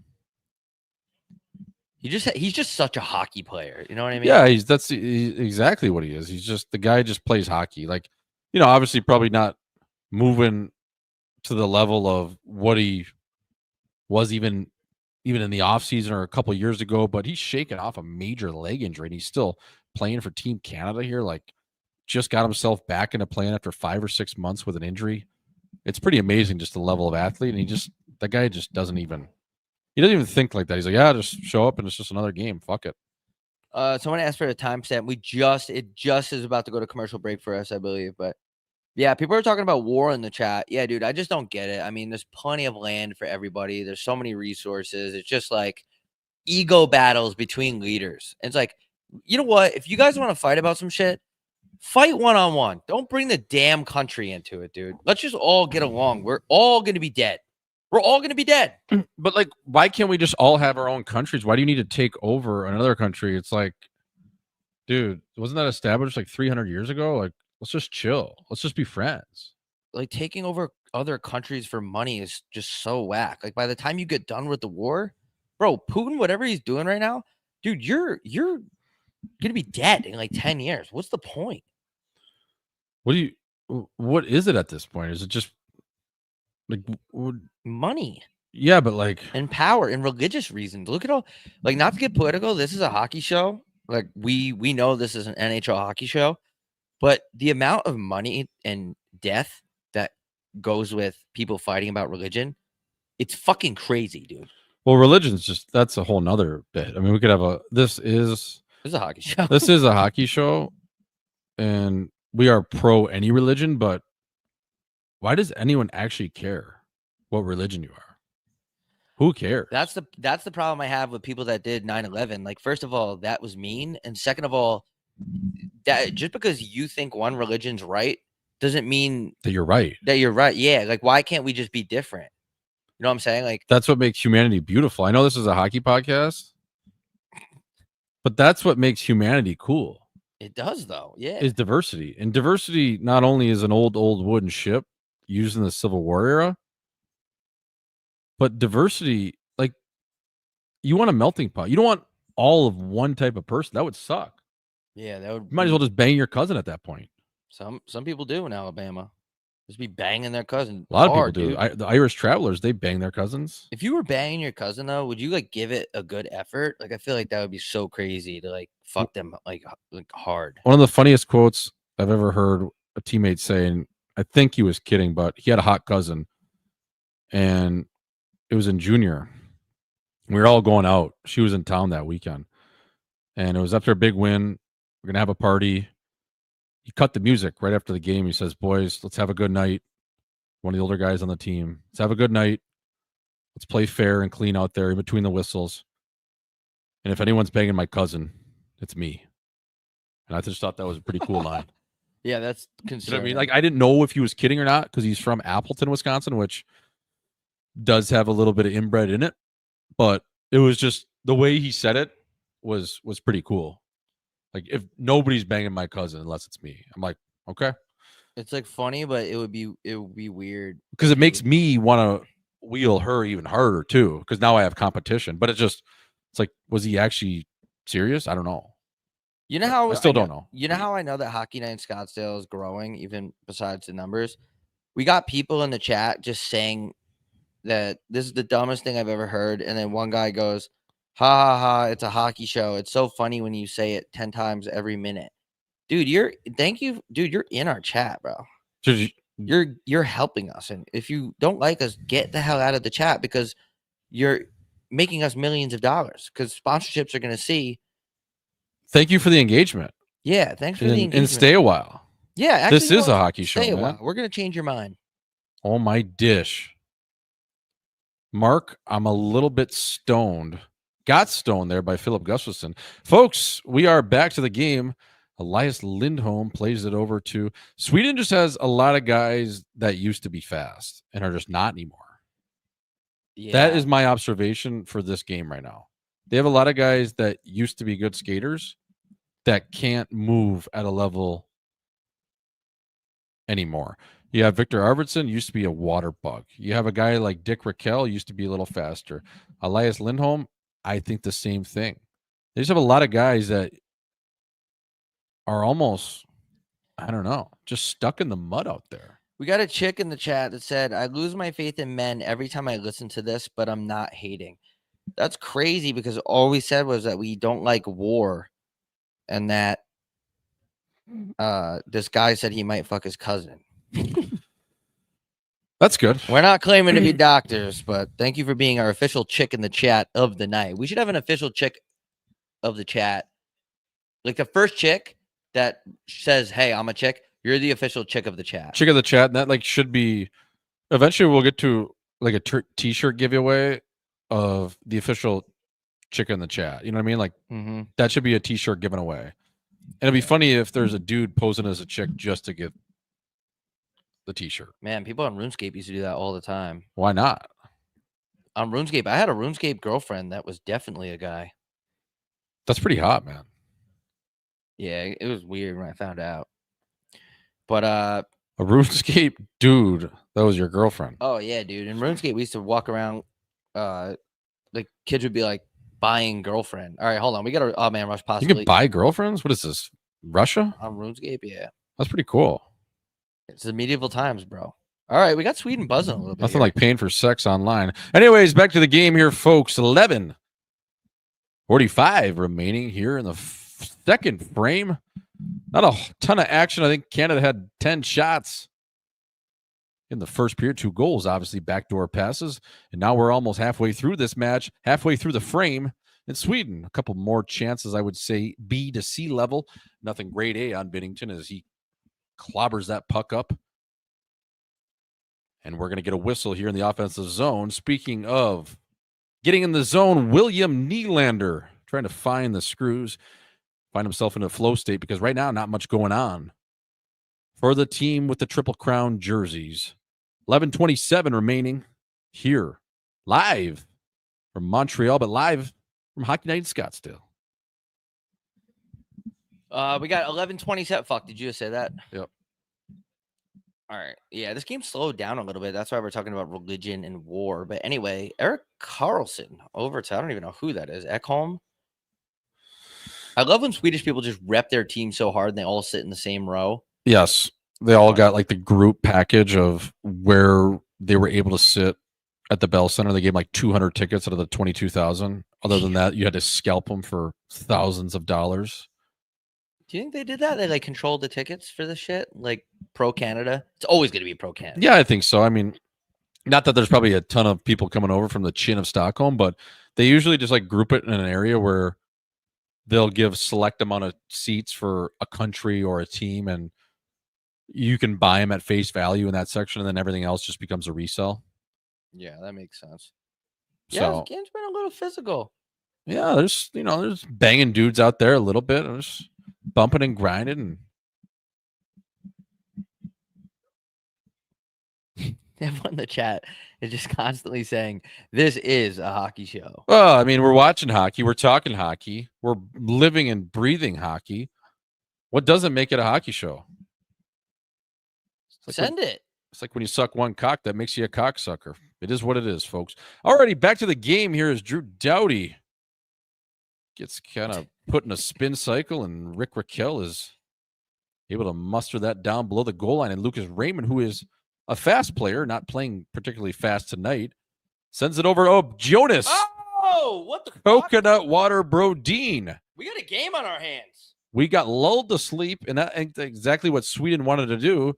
The sun goes down early over there, and Canada has kind of been put to bed a little bit halfway through this game. And Jonas Brodin, the 13-year veteran of the Minnesota Wild, not only likes coconut water, well, he likes going short side titty. Look how this happened. Just a seeing eye shot that Jesus Christ kind of worked around the top of the umbrella. Oh, backhand, forehand, quick shot. Oh, shot it right at Binnington's ear. Now that is one of the sneakiest spots to shoot it because it's so hard to get to that puck, especially with your glove hand. You try to play it with maybe your helmet, and the next thing you know, it tickles the twine. Holy shit. We have a goddamn game on our hands right now. That's crazy. They really did lull you to sleep. Even us, we kind of are like, we're drifting in and out of the game. And we got a 2-1 hockey game. Fuck it. Let's make it 2-2. Let's get Who the crazy. hell is number 20? Is that Joel Eriksson Ek? That's a big body that doesn't skate very well. My God. Some guys just look so slow in yellow jerseys. I think that might be the case right now. They definitely don't look fast. No. Not even like Willie looks fast. No, I think it might be the yellow jersey, man. Probably. It's like wearing pinstripes. You just look like a fat fuck. Right. You should always wear black. That's why I wear black, so you can't see my glove handles. You should wear all black. I love when people in the crowd are just munching. Like at MLB games, dudes would just be eating like 6,000 calories. It's the best. It's funny when they just eat those personal pizzas that are like 4,000 calories. You're just drunk as hell. Just mucking it. Then you'll go get a hot dog. And then if that doesn't fill you up after your 10 beers in there too, you treat yourself to like a soft serve ice cream cone that comes with the chocolate and the vanilla, the swirl cone. So good. Everyone in the chat was saying Jordan Chinnington. What have you done? Jordan Chinnington.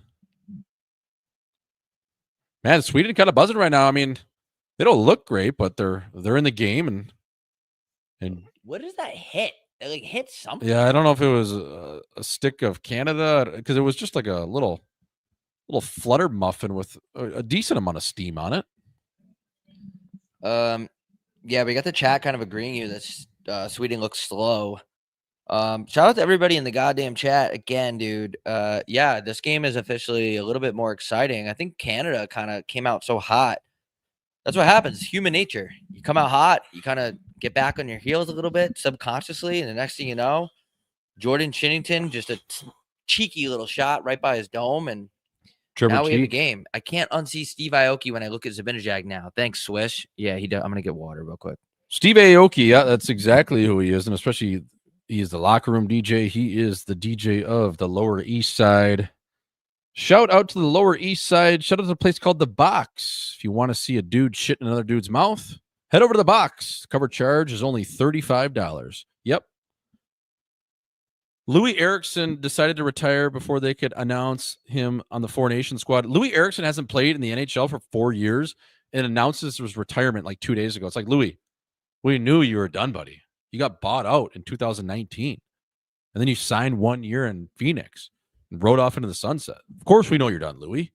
Did he play in Europe, though? Played 1 year for the Frölunda Indians. Played with Joel Lundqvist, Hank Lundqvist's twin brother, who has an absolute wrench. Wait, Louis Eriksson. Elias Lindchin. Swiss, did you ever consider playing in the CHL? Yeah, I did. Warren Reichel was the general manager there, the owner. Bob Bugner was there, some good chins for the Windsor Spitfires. And that's when they were unbelievable. They had Cassian, they had Taylor Hall, Ryan Ellis, Adam Henrique. Might have heard of some of those guys. But yeah, they drafted me. I was committed, but they took me in a later round, like trying to convince me to come there. I think they offered me like 60 grand or something, maybe 65 in a car. And I just said, you know what, I'm going to go to school. But that was back in the days where you could throw money at U.S. players. I didn't even know that. And it was totally illegal. I don't even know why I'm saying this, but yeah, that was back in the day of like the London Knights and the Spitfires would offer cash for, their top prospects or eligible American players. So yeah, I definitely thought about it. I just said, you know what, always was a college guy.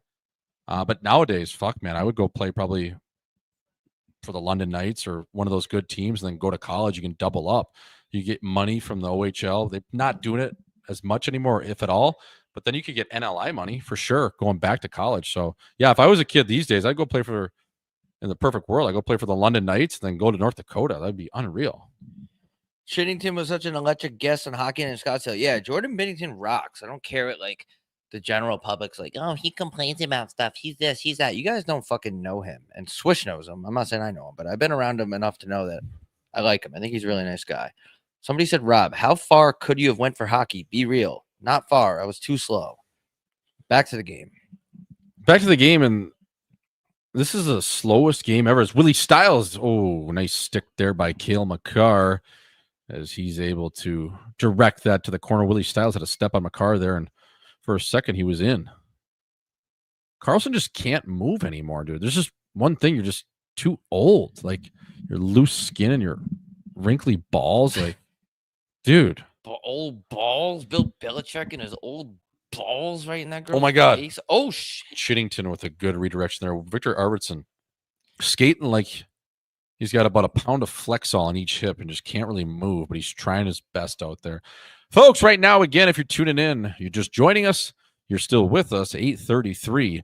We got on our clock over here at Hockey Night Scottsdale, coverage you can't get anywhere else. This is a hockey show. We talk hockey. All we tweet about is hockey. And if you've been with us the whole time, thank you. You know that's all we do over here. Oh, send that over. Oh, God. what a good back check. Arvidsson's like he's just too slow with it, man. I don't know. Like, did he lose it? Like, this guy used to be an absolute just buzzsaw.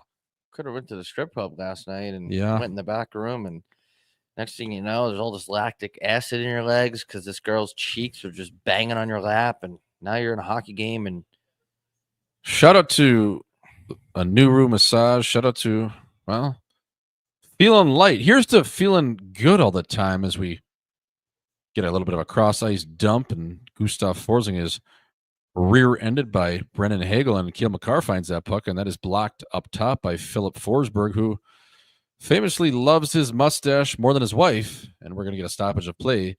7:34 remaining in the second frame. Jackie Redmond, that hit is a little bit from behind right there by Kempe.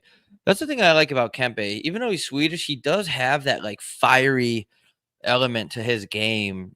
In the playoffs, I wouldn't mind a guy like him. That's a guy that, like, honestly, dude, this might sound crazy, but I would take Kempe over Pedersen in the playoffs. Is that crazy? No, it's not crazy, and I think you're right. He shows up, he plays harder, he's a bigger body, and he doesn't shy away from the contact as Elias Pettersson. Usually he's walking around Hogwarts with that cloak on. You don't really see him. Yeah, I don't think that's crazy. Any luck on sponsors for the show, boys? Nope. We are sponsored by our own credit cards, but you guys joining this chat and watching all our pods and buying the merch, it definitely helps out. So we appreciate it. 7:09 remaining to go in the second period. What the fuck just happened? Ooh, that was a little bit of a dribbler that we're going to have to get a look. I don't think it was in the net, but somehow that puck squirted like Rachel Starr across a set. Oh my God, we'll get a look here. Is galloping in the zone. McKinnon over to Stone. Stone plays a little bit of a ooh, great hands there by Rasmus Dahlin to fish that out. Other than that, that was going to be a goal. Oh, God damn. What a twig, fella. McKinnon was right there too, split second away.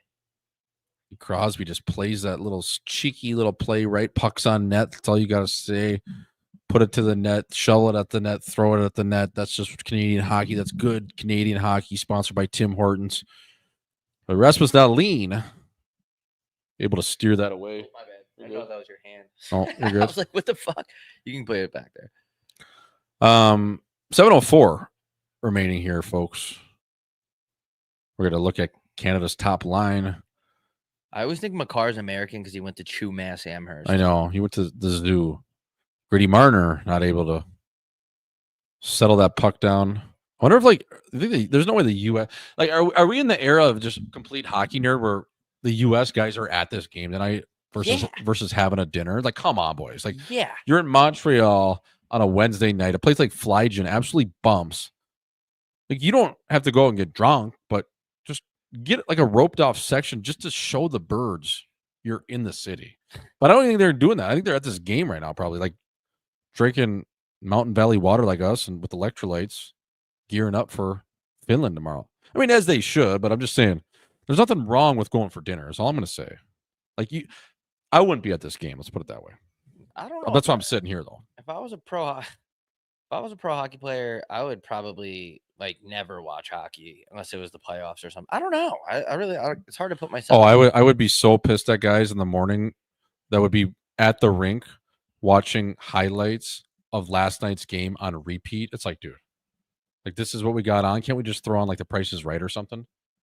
Like, we're literally gonna watch EJ Hradek talk about a play EJ Libratic. a play that Evgeny Malkin made last night in game 36 Yeah. to put the Penguins up. Like, I saw the highlights, man. I saw them last night. We don't need to watch them again in the morning. I always like to have like a pulse on the league a little bit, but I mean, just to be hockey all day long is, I mean, that's what makes some of these guys great, though. That's all you think about, right? Like, you don't even remember you have a wife. You're just stick handling in your living room. I mean, it's like Tom Brady in football, man. Right. It's like he only eats, sleeps, breathes football, bro. Yeah. He's a football guy. Be a hockey guy. Looks like Canada kind of like woke up here a little bit. They're like, oh shit, we're one shot away from being tied here.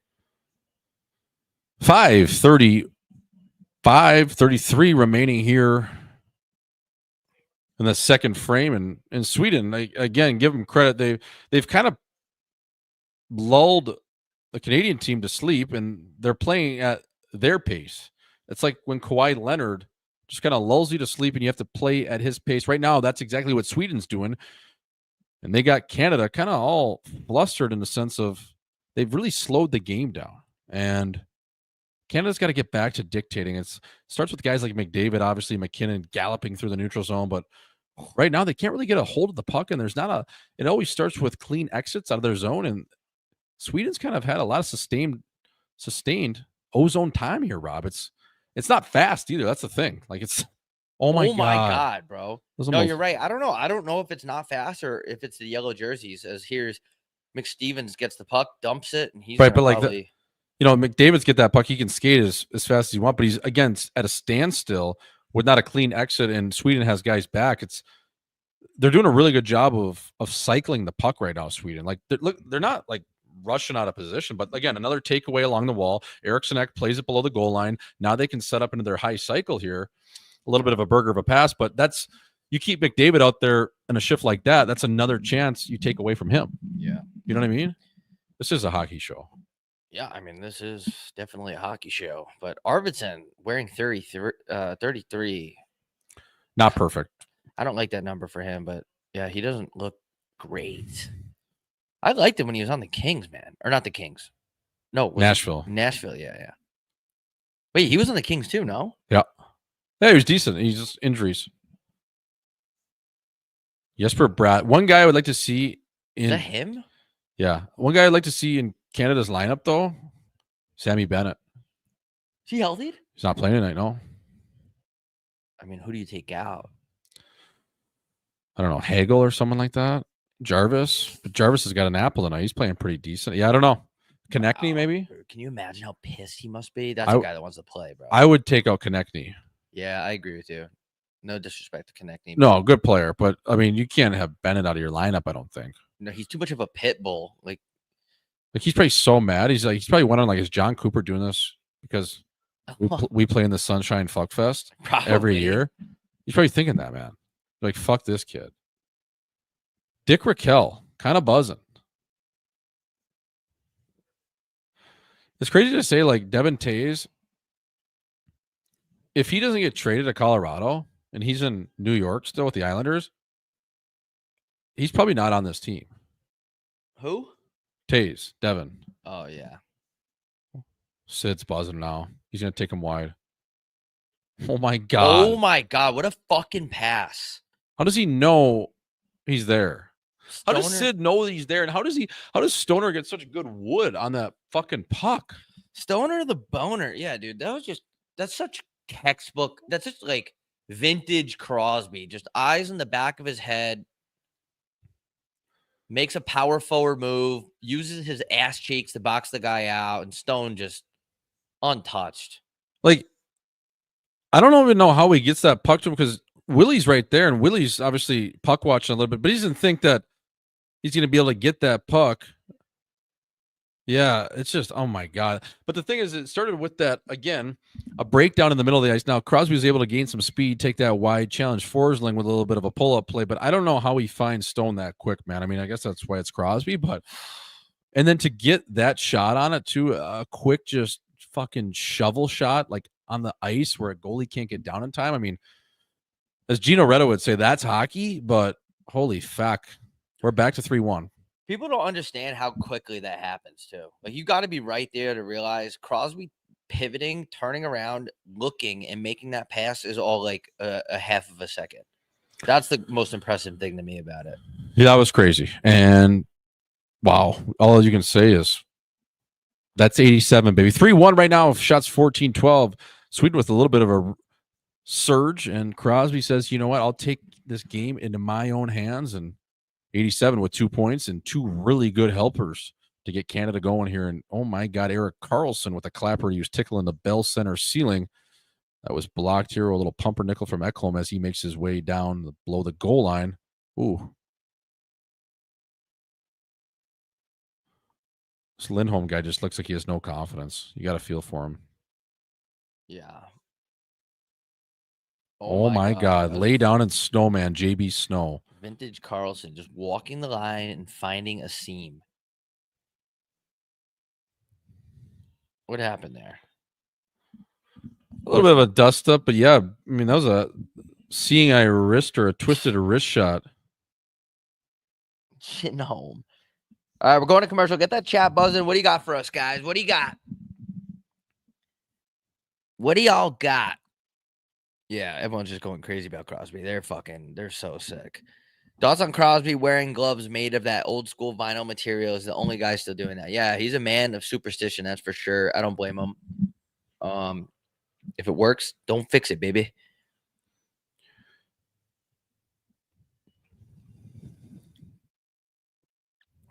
Come on. Is Matthew Nyes a friend of the show? I don't know him. I don't really know him either. He worked out at the same gym as me when he was at Minnesota, but I don't really know him. Yeah. I don't know. I gotta throw us on the charger real quick. Swish, take a trip. Wait, where'd that go? I just missed it. To Club Wanda's in Montreal. Great snatched. Swish has made a new language. Rosetta Stone. Chinese. We got to do some chin merch, like more of it. Chin merch? Yeah. I mean, my hat just says chin on it. It's the best. I really like it. It's grown on me. It's not like I didn't like it, but when I saw the hat in person, I was like, fuck yeah, dude. Yeah, it's just like this hat literally just says chin. It's so funny. It just says chin. And everyone that's got their chin hats is like, this is hilarious because the quality is good. It's like a puff embroidery. And what that means is it's like raised on the hat. So it's so bold, especially on like that orange hat is unreal. Like it's because country is so hot right now. So it just has like a country look to it where you feel like you might even be a deer hunter at this point, or you're about to go. It might be open duck season, or you're gonna go wild game hunting. Anytime you put on orange, you just feel way more nails. I don't know why. I don't know.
Yo, yo, yo, yo, yo, yo, yo, yo, yo. The right club. Be the right club today. Does 90, it work? 93-1. Someone lied. They said fixed. Wow. Does it work? If it works, say chin in the chat. I want just a string of chins. Does it work?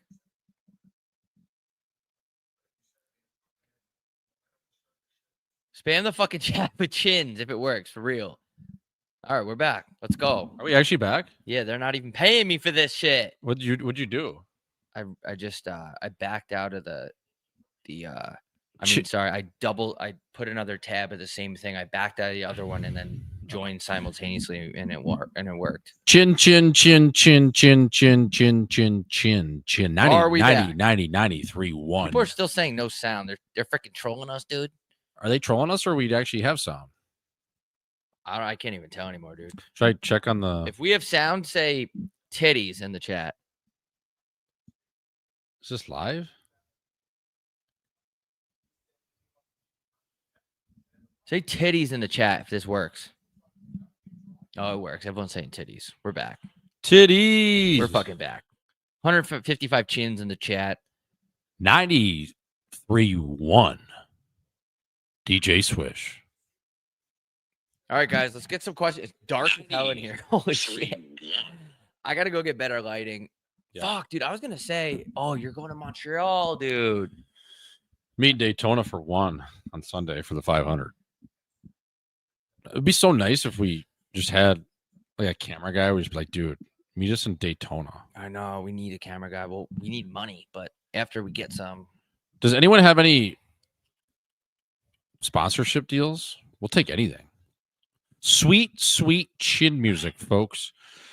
Go over to HockeyNightScottsdale.shop.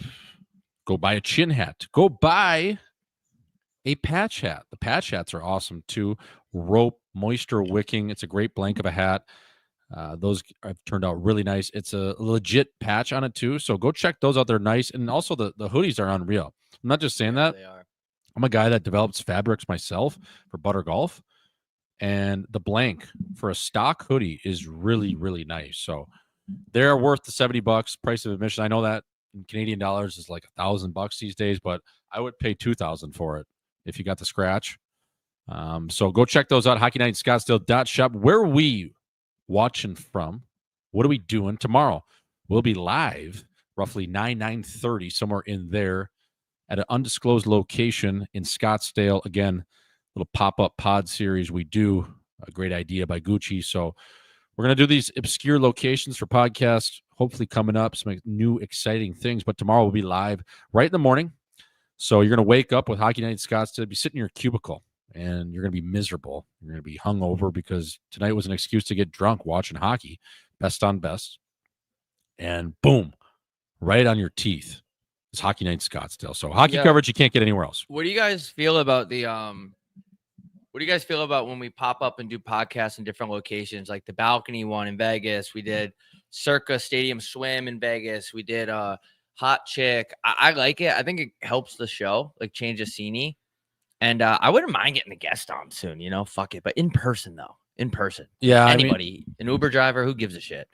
In person is so much better. And especially for guests, there's nothing like being in the arena, right? It's like when you're just talking to that girl online and everything is just a little weird. You got to get at the same dinner table. You got to be going chin on chin.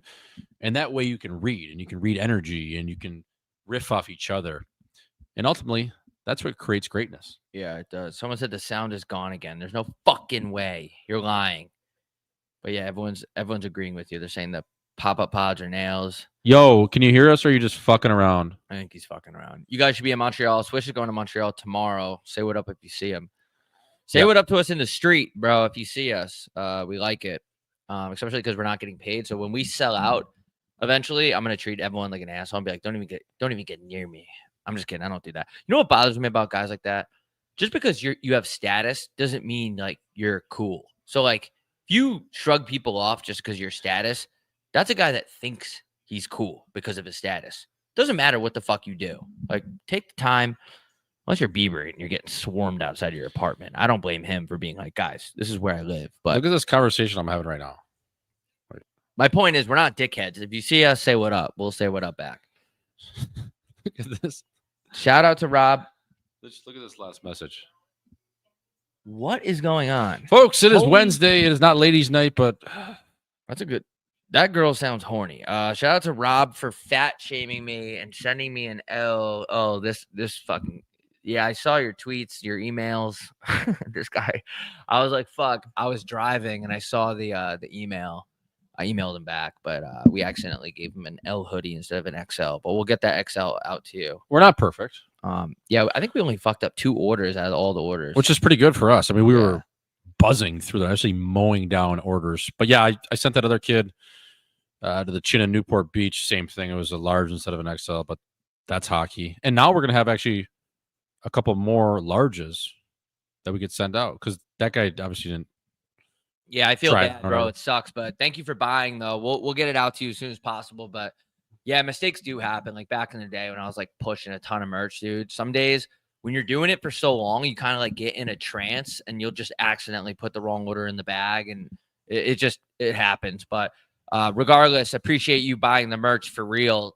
We're gonna get that out to you as soon as possible. We put an order in for your corrected hoodie, so we'll grab that and send it out to you.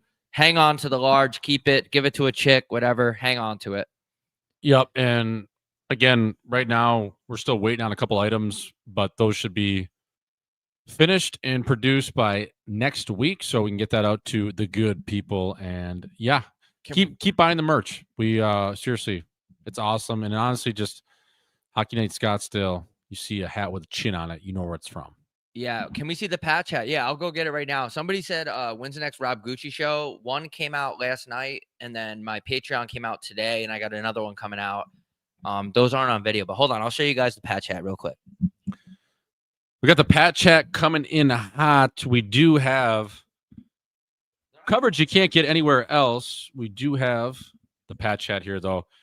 You can't really see it because it is so dark unless we got a flashlight out or a fleshlight. But you get the point. There's a patch on the hat. It's a rope hat. It's a great blank. I use those blanks for butter golf. Yeah, they get the spirit. It's kind of like you're sitting at the campfire and you can make out what it kind of is. I would plug the lamp in, but I can't get my chargers in. We're just a couple guys. We're a couple of middle-aged assholes trying to make it out of the mud, baby. It is what it is. People don't know what it's like to be in the trenches. No, people have no idea. It's also funny. I was talking to. Go ahead. Sorry. I was just gonna say, like, it's so funny. Like, I was talking to this person the other day, and by no means is this podcast successful yet. We're gonna take this thing to the fucking moon, but it's always funny when people's ears perk up and like, "Oh, you got a podcast?" But yeah, but nobody really listens to it yet. Yeah, it's crazy. But we do have loyal listeners, which we love. Dude. Yeah, we have a lot love of these loyal people. listeners. We have a lot of loyal listeners, and the thing is, it takes a while because sometimes you have a bad episode. Sometimes you have fucking 2 or 3 bad episodes in a row, and you're like, "Fuck, man, I don't know if people are even gonna give this another chance." But then you realize, people do like the show and they'll stick around, and it's cool. And a lot of the times, I don't even know where I was going with that before. You said something about sponsorship. Yeah, dude, you got to battle through the trenches. Oh, I was talking to someone today, and there's like, the hardest part about doing a podcast is people just quit because they don't instantly get paid. You know what I'm saying? I'll do this for fucking 20 years, and I'm gonna keep grinding. I know you are too, but Yeah, no, that's showbiz. that is showbiz. Going through the ups and downs of podcasting. Here's the thing about podcasting. We'll get deep for you guys real quick while we're sitting in a dark ass room, Right. even though it's not that dark in here. People think because you get on the mic and you're joking about like doing ketamine or this or that, they think it's like all like fun in a game. It's like, it is fun, but it's also my life. So it's like, I'm still trying to do this. You know what I'm saying? Like, This isn't just a it's not a hobby. We don't treat podcasting like men's league. This Nope. isn't just a recreational activity where we go play golf once a week. No. We're trying to be pro. Yeah, We are pro. I'm trying to get better at this shit, dude. I'm trying to talk about like, Chad, are we the best to ever do it? let's get really cocky and just start being like, That would be we're sick. the best podcast in the world. That would, and then like come out with clips that say that. We're so sick. We're the best to ever do this. We're straight up like, I'm gonna start saying I'm hot. I'm like every chick thinks I'm hot. Because you say it enough, now you believe it, but then you say it even more times. Now everyone believes it. That's the power of. That's just the power of words. It's the law of attraction. Yeah. Someone said that wasn't super professional, but other than that, pretty fire. I don't know what they're doing ketamine.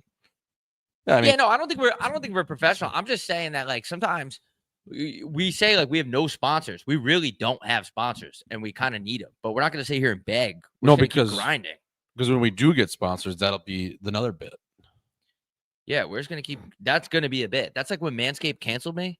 They were partners with me for 5 years, and then they canceled me on the next episode. I was like, "Fuck Manscaped." I did it as a joke. Somebody actually brought it up to me the other day. They're like, "It's kind of funny how Manscaped canceled you, and then you just immediately told people to stop buying Manscaped." It was a joke, though. I said it was a joke. Obviously, they didn't hear that part, but shout out to Manscaped, though. Hit them up a couple weeks later. Hey, we worked some out. Hey, sorry about that. I'm willing to take half. I will take anything you'll give me. But Manscaped, they were great partners. Just companies like pull back budgets and shit happens and there's deals that fall through. It's like we have shows scheduled and I'm on Instagram like a dumbass saying show dates are going to be released in 2 weeks and the shows fall through. That's just showbiz. I learned my lesson the hard way with that. I'm not announcing shit anymore unless it's solidified. Unless it's concrete and the papers are in. Correct. Oh, the audio era. Yeah. I don't know what happened there. That was super weird. It's like a maternity test. Until those papers are signed and the DNA test is in, that's not my kid. Anyways, back to the show here, folks. Back to the game. One more thing. Just someone mentioned Manscaped. No, Manscaped is a good product. I'm not actually mad at them for canceling. We had a great partnership for a long time. Is Hockey Night on Apple Podcast? What'd you say? The Lawnmower 4000. Yeah, the lawnmower. That'll get Shave your bush, shave your ass. Hockey Night in Scottsdale is always on Apple Podcasts and Spotify at the conclusion of the show. Sometimes it's like 10 to 12 hours late just because we want everyone to watch the YouTube. But yeah, we get it out right away, pretty much. We're going to do a third period over here, folks. We do love chatting with you, and we will get to you again at the commercial break. But let's turn it over to some hockey. And this is a hockey show, and this is most we've talked about hockey probably in the last month since our last alternate cast. But live here from the chin of Montreal, more importantly, live from the chin of Scottsdale, Arizona. Team Canada versus Team Sweden right now. 3-1 in favor of Canada. Sidney Crosby, the early anonymous MVP of this game. He's looked really good, Rob, in all seriousness. The 37-year-old out of Cole Harbour, Nova Scotia, is just on another level. Some guys are like a fine wine you find at a grape factory in Napa Valley. And right now, Sidney Crosby is playing like he's out of the Russian River Valley. My God, does he look good. He's crispy, to elite, high-level, Mount Rushmore-like passes. Just seeing eye, so connected. It's fun to watch, fella. Yeah, dude, it's going to be a sad day when he retires. I already said it. I might cry. I don't know if I will anymore, but it's going to be crazy when he retires. It's going to be like, I'm officially 40 years old. It's going to be straight out of the Foo Fighters, my friend. There goes my hero. Connor McDavid came out of the gates, Rob, with a lot of piston and vinegar. It was almost like he was entering the first lap of the Kentucky Derby. And, we haven't seen McDavid get the puck with space and a little speed in that second period. I'm looking to see if those Pistons can get going again, galloping through the neutral zone, just doing his little 100-mile-an-hour crossovers like he's on the Dance Dance Revolution game. But we got a flip out here, and Hagel chases that puck down, and Carlson. Oh my God. Carlson is legitimately, say what you want, he's a good player, and I've been there before as a defenseman, but he's legitimately scared to get hit. Who? Erik Karlsson.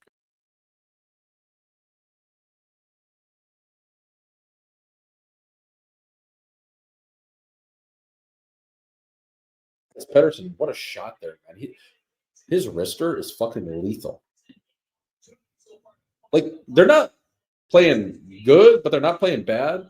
But these goals are just kind of like one-off little plays. Like, they just got hemmed in for 2-3 minutes, and all of a sudden, Adrian Kempe just rips that one right through his teammate with the LA Kings and Drew Doughty. And Binnington kind of fought that thing off like an ex-girlfriend, begging to get back in the door. Dude, what is going on with this today? This is nuts, dude. Now the camera just went out. Now we're going radio style. That's actually sick. This is so funny. Does the audio work at least? Like, why did that go out? This is fucking crazy. Is the audio working, folks? 93. Yeah. People are like, Jesus Christ, Rob. Yeah, like I have anything to do with this. Audio goes out. The fucking no, the battery's not low. But thank you for troubleshooting over here at Hockey Nights Fertidale. I don't know. Hold on one sec. Let me try something. I wonder what's going on. That I don't know. Like, is it just burning out? Like, we haven't been going that long. No, I mean we used to do these all the time. Things just overheating. Like, what is good? What is good? I didn't even touch anything either. That's the thing. I love how the chat is keeping us posted, though. They're on top of it. Such a DM and vanish mode kind of night here, folks. We're grinding through it. Oh my God, Gucci again. No. Is the camera, did it die? No, it's good to go. It just went blank. It's like the audio did for no reason, just went out. Folks, we're going radio style over here. 93.1 DJ Swish over here at Hockey Night Scottsdale. Joined by KPLFM's best over at the Rock Station. Bob Gucci teaming up for a little bit of a tandem tonight on the airwaves. We're not on Sirius, folks. We're on local FM radio, and we are on 93.1 right now. Bringing you nonstop classics. You can't.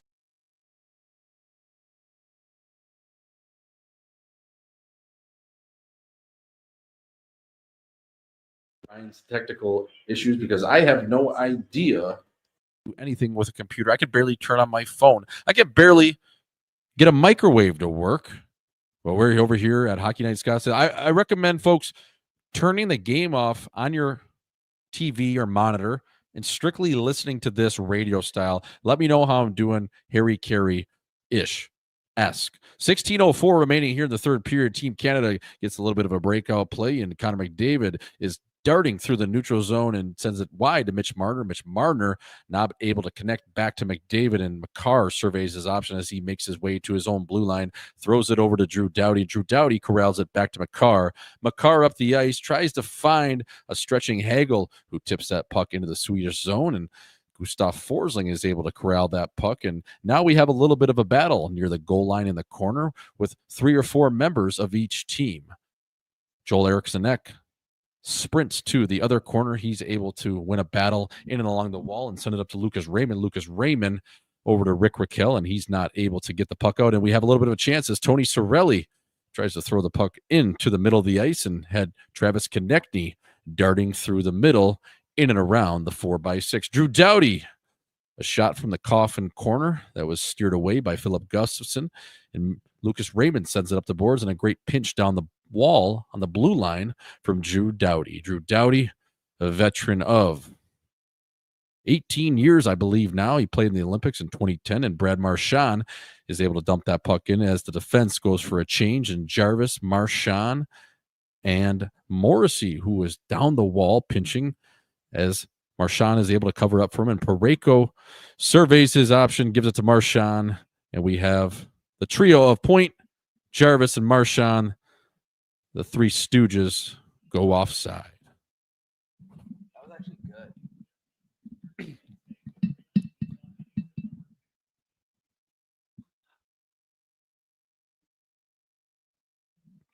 Folks, we're still grinding the technical difficulties again. If you're just tuning in, this is hockey coverage you can't get anywhere else. You can't see anywhere else, literally, because you can't see our chins right now. We are just grinding through everything that has come with the audio, the camera today. We don't know what's going on. We don't know if it's a StreamYard issue, but we're back to the game here. 14:27 remaining in the third frame as Sidney Crosby back on the ice with Rosetta Stone and, again, Nate McKinnon, the Cole Harbor native, pairing up with His big brother in Sidney Crosby, Josh Morrissey, rounds into the trapezoid. He sends that puck for a little bit of a reverse as the Nate dog is able to, well, collect himself, make a little bit of a dipsy do, and that puck just turned over to the neutral zone as Victor Arvidsson starts into the zone.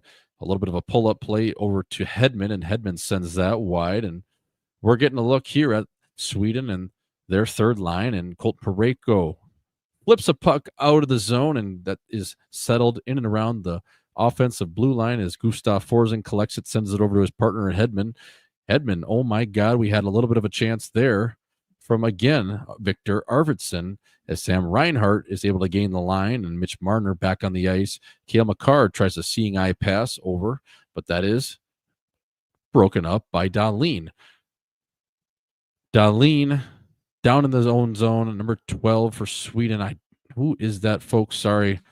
Harry Carey, a little shit-faced over here, but Connor McDavid nonetheless able to pick that puck off the wall. Ooh, a little flip play around Aoki Zibanejad, and now McDavid has the Pistons going as he tries to round the net, throw a puck in the front to Mitch Marner, but that was unsuccessful as we're going to give a cover-up and a stoppage of play right around 13:01. Philip Gustafsson able to cover that up, and we are going to skate to a commercial break. The latest goal scorer of Sweden is Adrian Kempe, who was able to send that puck and use Doughty as a screen as Binnington had no answer for it. 3-2 right now, folks, in the first game of the Four Nations Cup.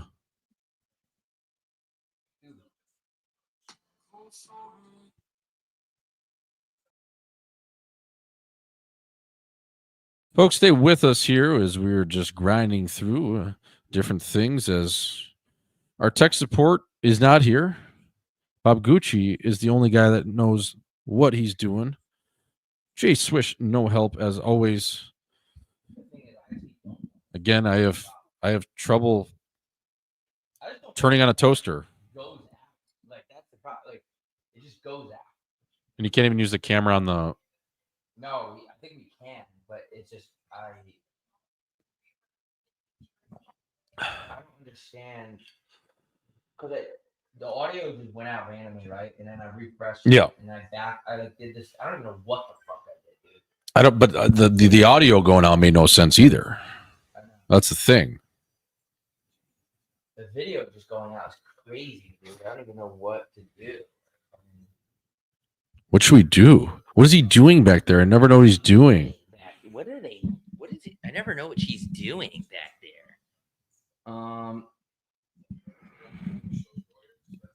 I actually can't figure this out. You know? We are brought to you by Cheerleaders. That is in. I'm gonna try one more thing. Pittsburgh, Pennsylvania. Shout out to the chat for linking up again. I'm trying to give you and paint the picture like Picasso. No, they're liking it. Through I saw the chat. Just a way of a radio host would do, and a young Mike Doc Emmerich, who I'm trying to emulate over here, folks. But again, stay with us. We're trying to figure it out. We're trying to give you coverage you can't get anywhere else over here at Hockey Night in Scottsdale. Gucci is not too high for this. Gucci is not high. Speaking of high, we might have to get high on our own supply because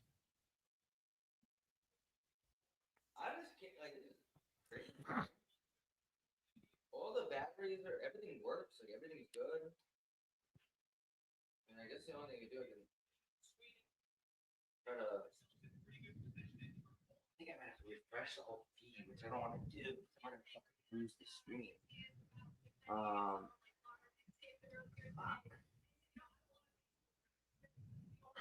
Folks, back to the game as Gucci is just trying to figure out a camera, and we're going to go back to it here. 12:53 remaining in the final frame. Right now, Sweden trailing 3-2, but they do have a little bit of momentum, and I do think, you know what?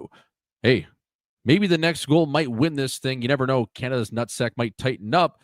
Speaking of tighten up, Sweden has definitely tightened up later in this game as Drew Doughty not even able to get a little bit of a muffin on the ice in terms of getting something towards Philip Gustafsson that is redirected out of play. And we do have 12:37. Sweden, not the fastest team, maybe not the most skilled team up front, but you know what they have done as of is tighten it up to a point of really just limiting Canada's speed through the neutral zone. And that's so big, folks, when you look at Canada and how fast some of their center icemen are through the ice. Obviously, McDavid, McKinnon playing on the wing, but just to be able to limit that speed through the neutral zone is so vital for a team like Sweden, because then, again, it doesn't put your defensemen under duress. You're able to keep things to the outside, and even when they do get a step, you track back to the middle of the ice, and you have numbers. A tight box, as we know, in any walk of life, does wonders. 12:33 remaining, 17-14 in the shots right now. We're going to get a offensive zone face-off. We have Sidney Crosby, Nathan McKinnon, and Mark Stone. Rosetta Stone back on the ice. McKinnon was on the draw because he was on his forehand side. Crosby elected to his fellow Cole Harbour native. Cale Makar in his own trapezoid plays a little bit of a bank pass on his forehand up the wall that is intercepted by Elias Pettersson, who is jammed and stuffed in a corner right now with countryman Philip Forsberg, who sports a nice muzzy and not able to connect on a pass up from low to high. Well, we'll reset as Philip Gustafsson plays it over to Gustav Forsling, and they're going to reset here in Sweden. Victor Hedman back to Forsling, and we have a little bit of a 4-car pileup in the neutral zone right in front of the benches. Boys are getting heated a little bit. Forsling skates so well, just a little mohawk turn, able to avoid. That is Anthony Cirelli. Cirelli, again, a very smart, responsible forward that plays for John Cooper down in Tampa Bay. Ekholm, able to play to Dick Raquel, and Aoki Zibanejad with a little bit of speed coming through the neutral zone is down in and around Canadians' defense in the dot. Erik Karlsson just shooting like a young Bob Lee Swagger. Hasn't really able to connect on much on Binnington, but he's no stranger of pulling the trigger. And again, a great middle slip play as Colton Parayko, the veteran, plays a puck down the ice, but he had a little too much mustard on that when there should have been mayo. Live look at Sidney Crosby, obviously having a hell of a game, folks. He was honored before the game with Mario Lemieux, former owner of the Pittsburgh Penguins. And he starts this game off with a great pass through the box, under the wickets of Ekholm over to Nathan McKinnon, and then a great pass again on a play he made over to Mark Stone as he challenged Forsling wide, pulled up and found Stone streaking through the middle, and he made no mistake. 11:07 remaining here, folks. Cirelli in the dot. Loses that as Lucas Raymond. Oh, my God. Nice passage. Yes, for Brad. We got a tie game, folks. Watch this face-off play. Watch this face-off play develop. This is what we call hockey here, folks. This is a set play off the draw, and I want to break it down for you because this is hockey to a T. Wow, what a play. It's called the high roll, and we're going to get a live look at it here. You're not going to be able to see it, but I'm going to explain it to you. A win on the face-off from Eriksson Ek. Now, high roll, Lucas Raymond gets into the middle of the ice, and he finds his winger, which is Jesper Bratt. It's a set play. He darts off the wall to the back door. Raymond finds the high ice. He sees the lane, sends it across the box over to Bratt. And my God, Eriksson Ek on the back door makes no mistake and shovels that in just over the pad of Binnington. You got to get that thing up. You have to have a little Viagra on it. And my God, we have a tie game here, folks. It is 3-3. And like I said, I think next goal wins. I really do. And I meant that. It's Sweden got that goal, and somehow we have a tie game. Sneaky team right now in Sweden. And John Cooper is kind of at a loss for words. Joel Eriksson Ek, we're getting a look at his international career, 38 games, 20 goals, 9 assists. That is Cy Young-like numbers for the young man out of northern Sweden who plays in Minnesota for the general manager of the U.S. team in Billy Guerin. Folks, back to the game here now at 10:42 remaining in the third frame. Victor Hedman shovels that to his partner, and Erik Karlsson elects not to play that puck, and it is intercepted right around the hash mark on the wall by Canadian forward Mitch Marner. Mitch Marner, his first hit of the year, and who was it on? It was a little bit of a bump up, almost like he was trying to kiss Erik Karlsson, but that puck was sent from the Canadian blue line all the way to the far blue line, and Mitch Marner just got tangled up with his own feet. And where Canada might have had an odd man break into McDavid, well, it's going to come off sides. Folks, 10:19 remaining here in the third frame. Sidney Crosby back on the ice. You're going to see a lot of him. You're going to see a lot of these top two lines, and we're going to see what happens as that puck actually was icing, folks. So we're going to line it up just in front of Jordan Binnington on his left side. And Sweden, again, setting up a faceoff play. Let's see if we can get some wood on this one here as Willie Nylander is acting like the high shooter. And, almost a win there, a straight clean win for Sweden. Sweden buzzing right now, folks. Bob Gucci just figuring out what we have to do with the camera. We might be fucked. We might be sucked.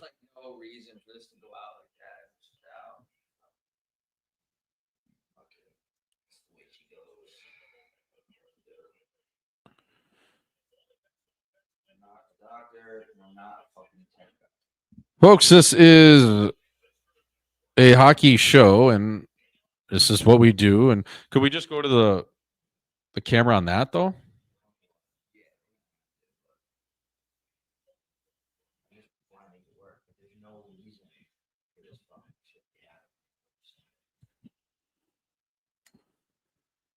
$9.50 remaining as our tech support is drunk, and Gucci is trying to do this all alone because, again, his partner is simply retarded when it comes to this. So 2 tech guys, not tech guys, but again, folks, if you saw how hard Gucci is trying to grind through this, he wants to make it work for the people.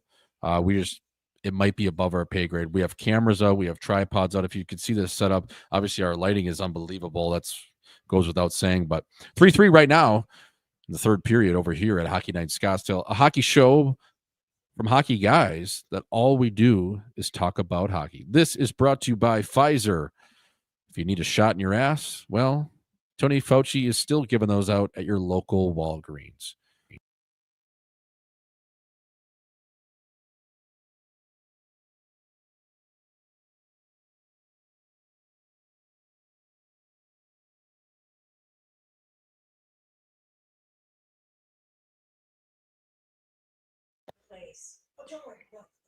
Fucking right. Let's go.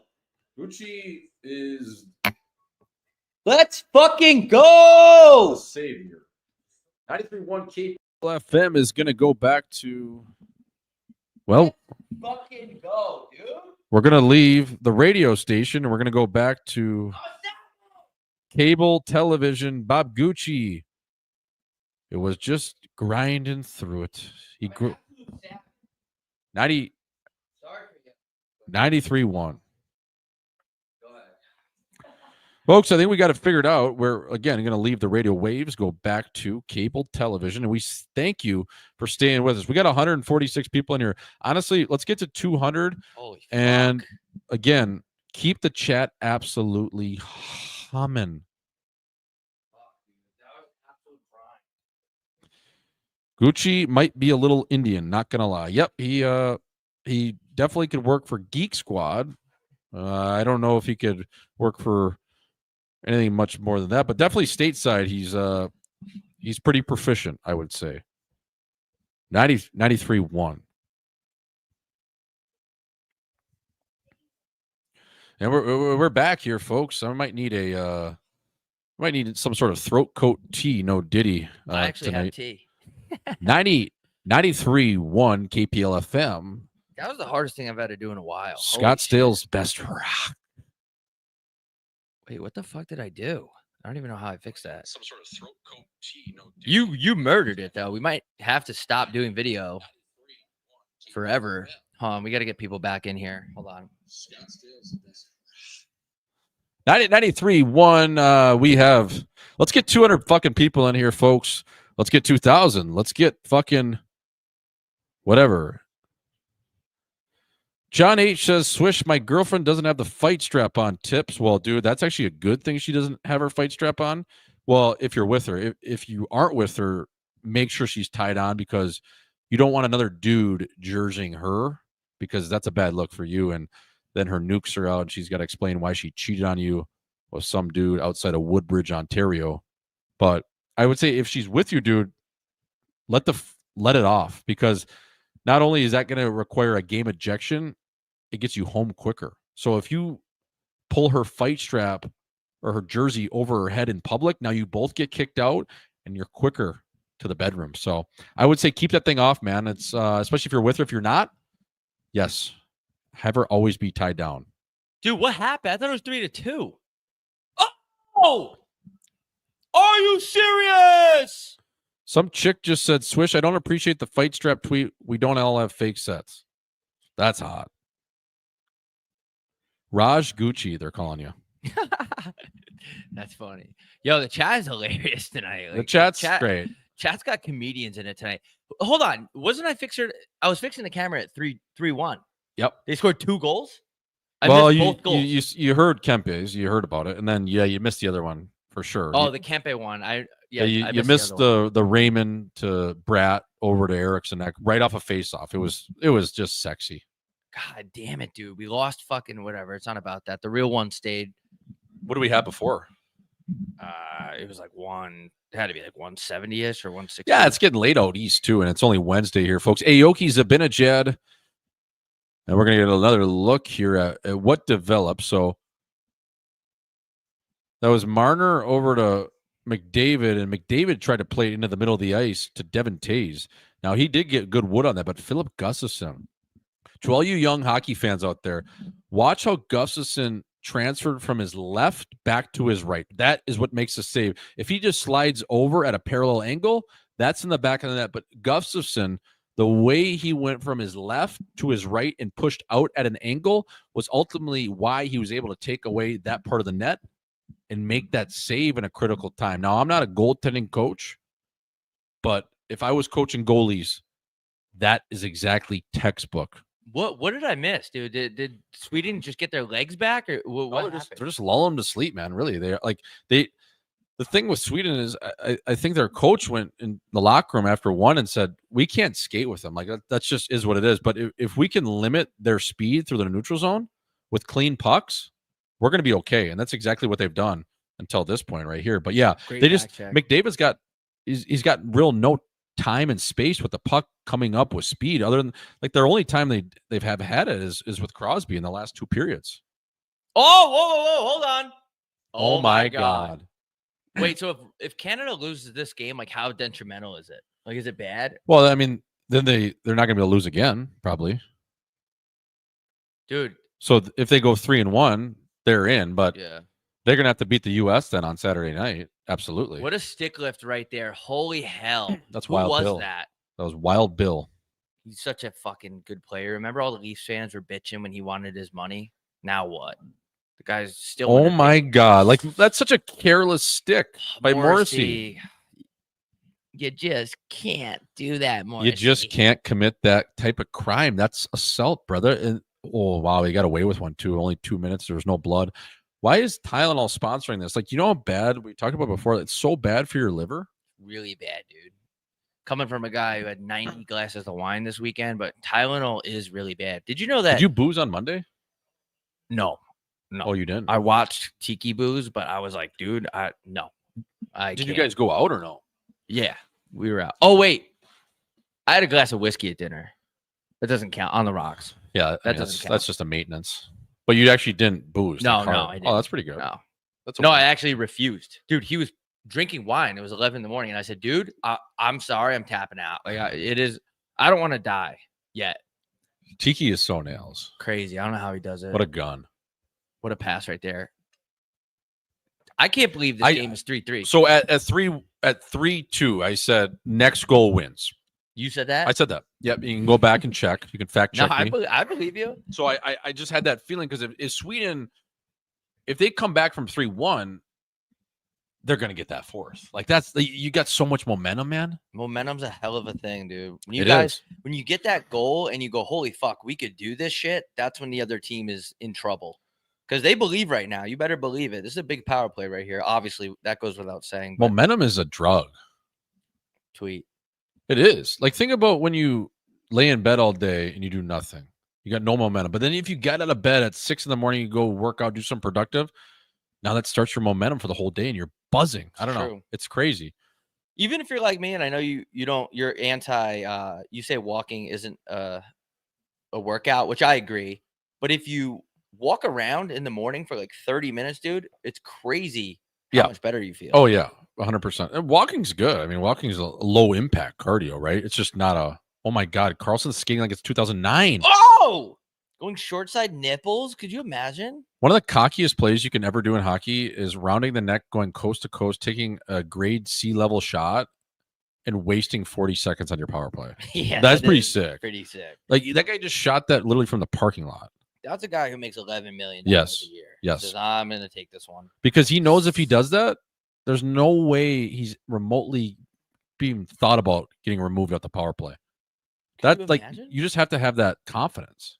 And then if that goes in, my God. You're a hero.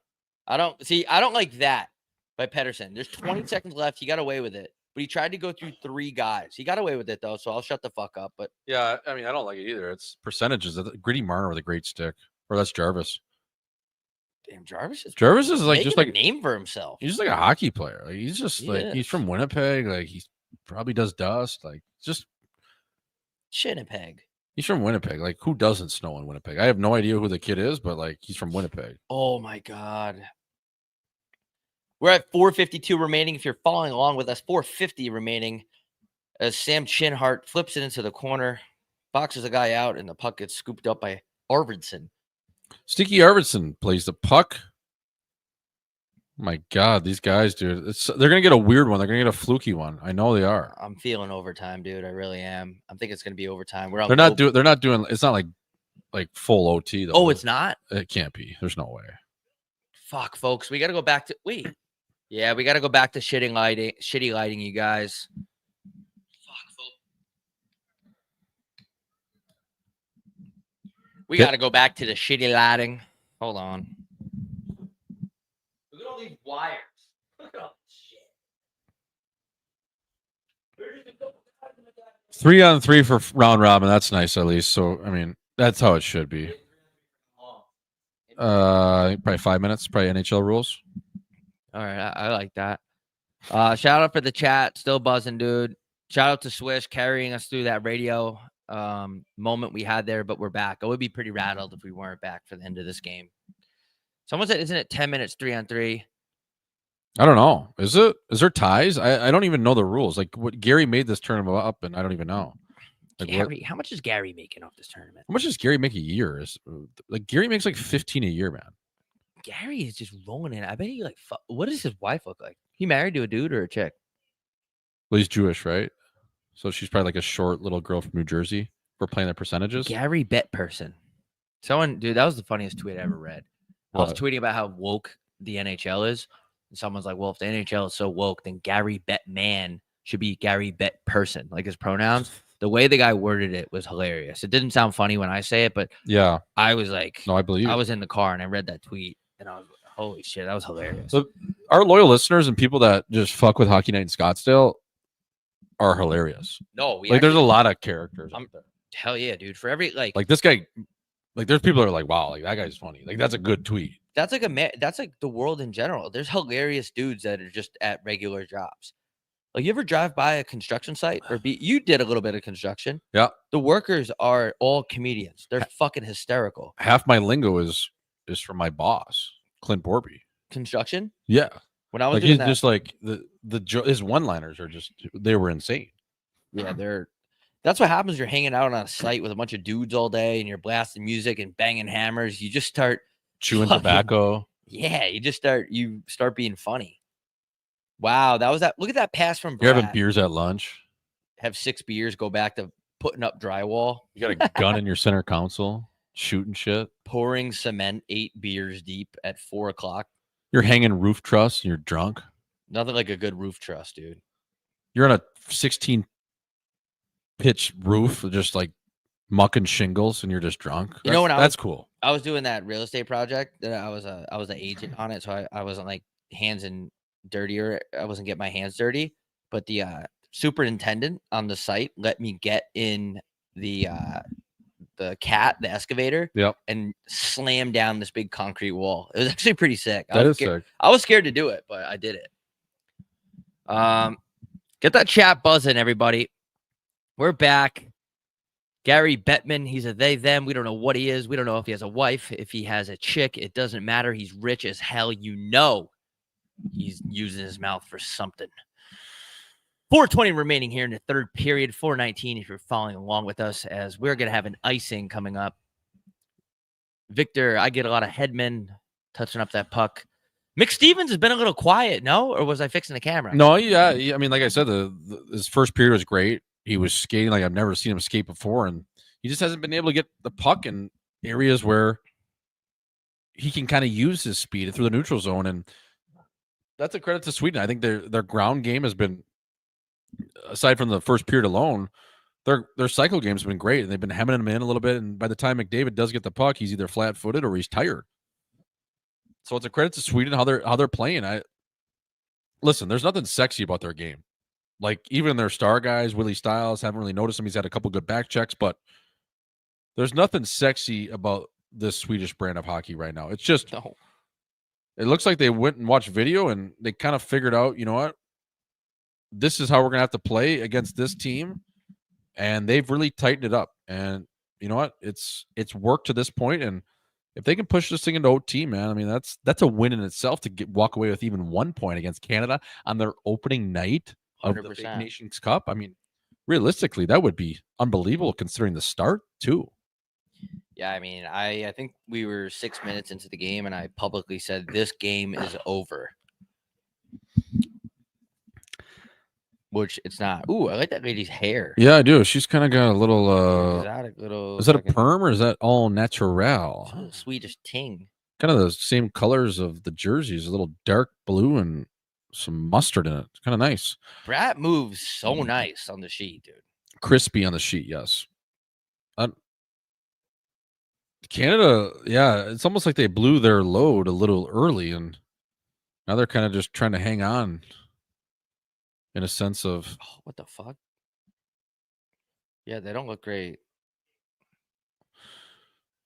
3:15 right now remaining here as Drew Doughty is able to gain the line and send that in for Canada. And folks, we're down to the last 3 minutes of this game, live from Hockey Night in Scottsdale, Montreal, the host of the Four Nations Cup. But again, coverage you can't get anywhere else. This is a hockey show. Hockey guys talking hockey things. We appreciate you for staying with us through all the battles we've had tonight. And again, if you haven't watched our latest pod, it is on YouTube right now. Hockey Night in Scottsdale. Go comment on that. Go check it out. I think the last one was your favorite sandwich. We're giving away a hat. We'll announce that on our show tomorrow. We're going to be live at 9 a.m., roughly 9:30 a.m. Mountain Standard. That's 11:30 if you're on the East Coast. So you'll be waking up with Hockey Night in Scottsdale tomorrow. And again, thank you for tuning in tonight. But we still have a lot more hockey as this, seems like we might be heading to overtime. So do you get a point in overtime, international rules, or what? You do get a point, right? I mean, yeah, because I think it's NHL rules. Oh, NHL rules. In an international tournament, if that makes sense. Yeah. I don't quote me on that because I have no idea. But we'll ask the chat. That's what I'm thinking it is. That's what the chat's here for. This is a hockey show. You are absolutely correct.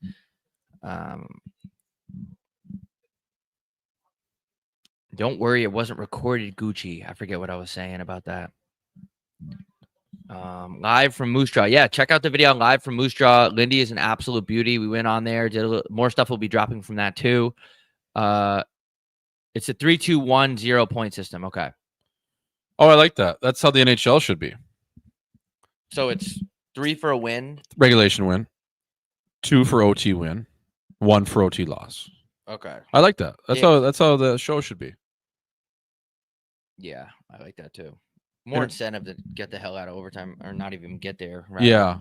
And I think like if the games came down to the wire in the regular season, you'd be again like pulling your goalie with a game tie. That'd be pretty sick.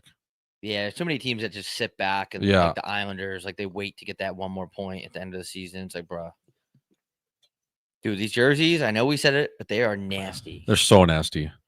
I love Alfie being on the bench too for Sweden. That's sick. Pettersson, like, okay, I know we're just like, what is he doing? What is she doing? Just that almost ended up on his tape, but just like, come on, guy, give me like there were times in the last 2 years before this where that guy would dominate games and like he would be throwing reverse hits. He'd be hard over the puck. I guess sometimes you're just too rich, man. And you lose your chin.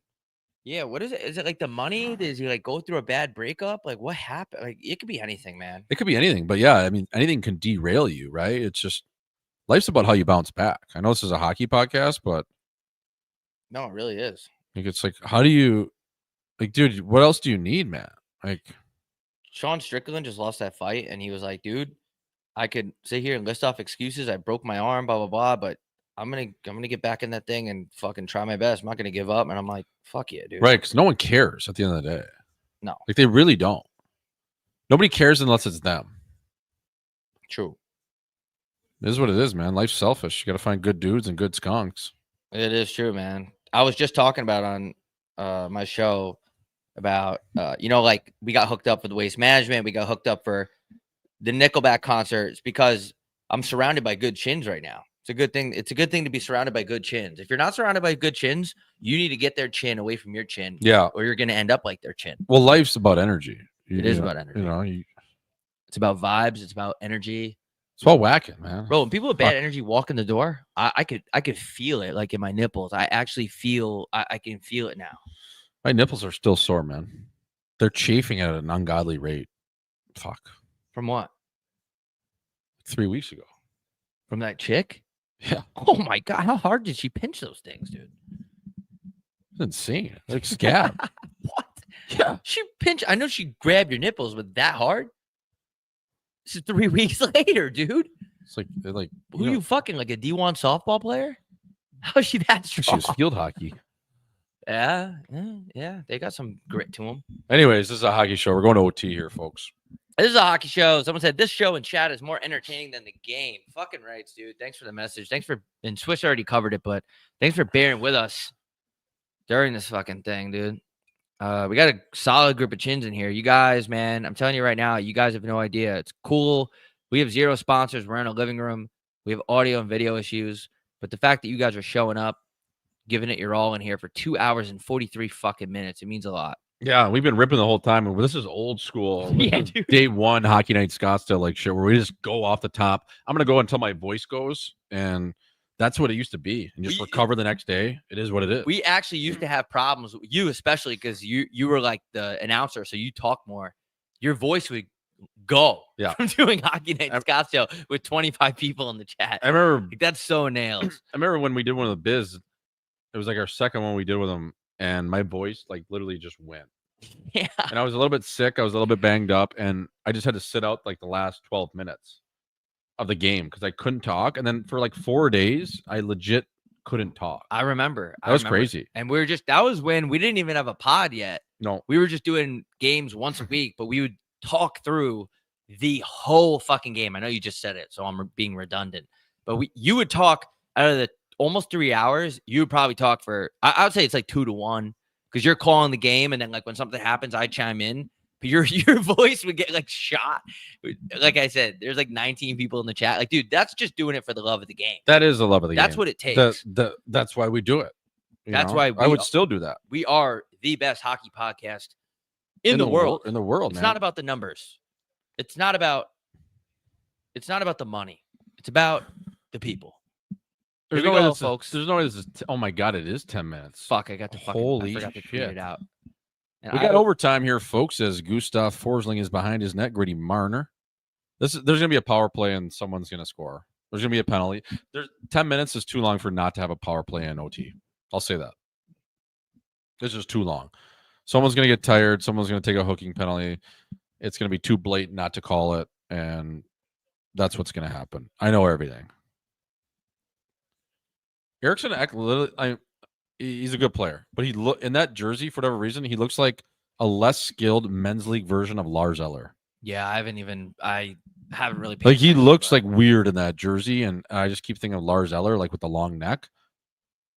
Lars Keller.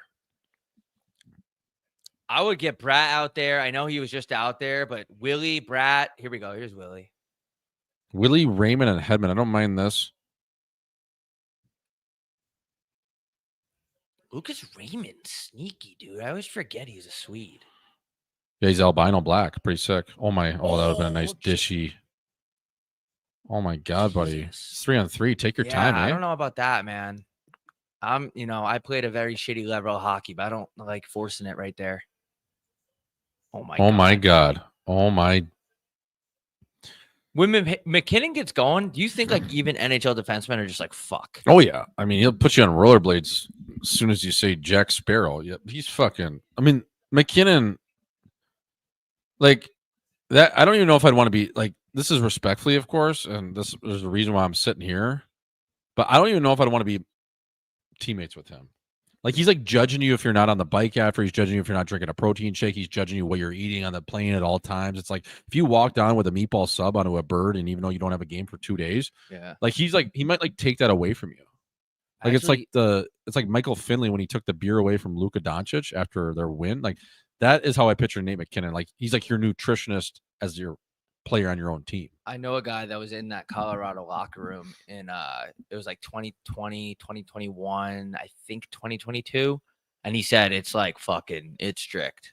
Yeah, it's just like I mean, listen, there's a reason why they're that good, but I don't know if that would be for me. I think there's other ways to skin a cat. Oh my god. What a save by JB Snow. Oh my kick. 1 second he's at the Cheesecake Factory with us. The next second he's on the world stage making a kick save. Wow. What a kicking magician. And Aoki Zabinajeb is absolutely robbed. Dick Raquel with a little flip play into Rosetta Stone. And pass. wow.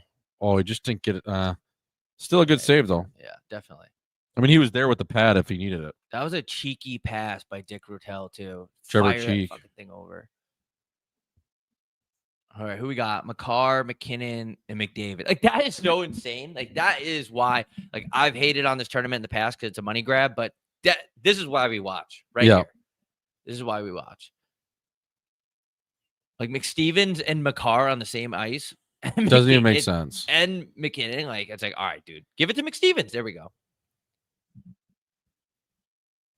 Look at this guy, just absolutely go. So smart, this kid. Oh my god! How did that not go in? Oh, it's loose. Oh no, it's not. Such a good spot to shoot right there, like that awkward little right under the arm. Gustafson's absolutely seeing the ball right now. Timestamp is sorry. Just froze the puck. We should be like 7:40 or something like that. I haven't looked up in 3 minutes, but should be something like 7:40, 7:42. 7:46. Puck is about to drop. 7:46 for those of you that are tuning along with us in style. Chat. You got to put Styles out there against these guys, otherwise they don't have a chance. Definitely, dude. I would put Bratt and Styles together. Yeah, I mean Philly Forsberg, like obviously a good player, but get some speed out there. Bratt with open eyes, dude. That kid. How many? He might go one-on-one here. Oh my god, dude. It's insane. They would be pooping my pants about he's just turning NHL all-star defenseman Victor Hedman into a goddamn pretzel twice in a row. Here's a goal. Oh my god. Gustafson has to be shitting himself. It's crazy when like these guys play. Like Hagel's a great player, but he's not even the same stratosphere as the Dog or 97. Like, and he's getting shifts in OT, and he might score. Oh my god, dude! How tired is Hedman? He's gassed. Hedman's been out there for 3 minutes. He can barely move. Oh, here it is. Oh no. Yep. Oh, buddy, you absolutely shut a wrist rest. Sorelli's getting a shift. That's Tampa. That's a Tampa effect right there. Cooper, yeah, that's the Coop daddy. Getting his boys a shift. Bro, Hedman's still on the ice. Play all 10, dude. Fuck it. Hedman can barely move. Gritty Marner. The way Gritty controls games sometimes when he's on. Gritty can slow it down to his level. That's the thing is he dictates the pace of play. He does. Oh my god. Gustafson's dialed right now. Oh, Gritty. That would have been chin interference, I think. Gustafson's absolutely dialed. God damn, dude. Four Nations fucking rocks. I'm so hungry. So hungry. What are you gonna do for dinner? You gonna go back north? I got a pack still. Oh. I want to work out too, but it's fucking 9 already. I know. I might just go to Sprouts, get a pound of ground beef. Oh, this guy, the ground beef king. Call it even. Sounds kind of nice. Yeah, I'm not gonna have to. I was actually gonna go to Houston's, but I don't think I have time. I was there last night. It was good. Were you? At the fam. Oh, I'm craving it. I haven't been in a minute. Yesterday, I got the ribs and the chicken thigh and sausages. How good is that sausage? I got 2 entrees. It's unreal. I don't blame you. It's a power move. I mean, McKinnon's gonna log 8 minutes of ice in this OT. Eckfurta, just slow it up, dude. Slow it up. This is gonna be a 4-hour game. Oh my god, they almost talked. Wrap that. Oh, no. Go. Here we go. Go. This is the game right here. 3-on-1. Oh my god. This is when it opens up. You gotta shoot it. Oh my god, he didn't want to shoot that at all either. Come on, Aoki. Go Aoki. Skate, man. Like you're doing oh my god, he takes a clapper. Aoki, what are you doing? That's just a breakout pass. Doing? Just pull up, dude. Juice Kempe might get a shot here again like this one. Oh my god. I love Kempe. Yeah, he's a good player. Dude, did McKinnon just look off McJesus, or did he not have a lane? He didn't really have a lane. Yeah, I mean, that's why I think he kind of got caught off guard with just like throwing it on the pad. Like he wanted to pass it so bad. Everyone's so tired. Everyone's gassed. Dude, they might score here, Sweden. If they can hem him in. Pedersen. But oh my god. Oh my god. Chinnington. What a save. Petey's got to change. There he goes.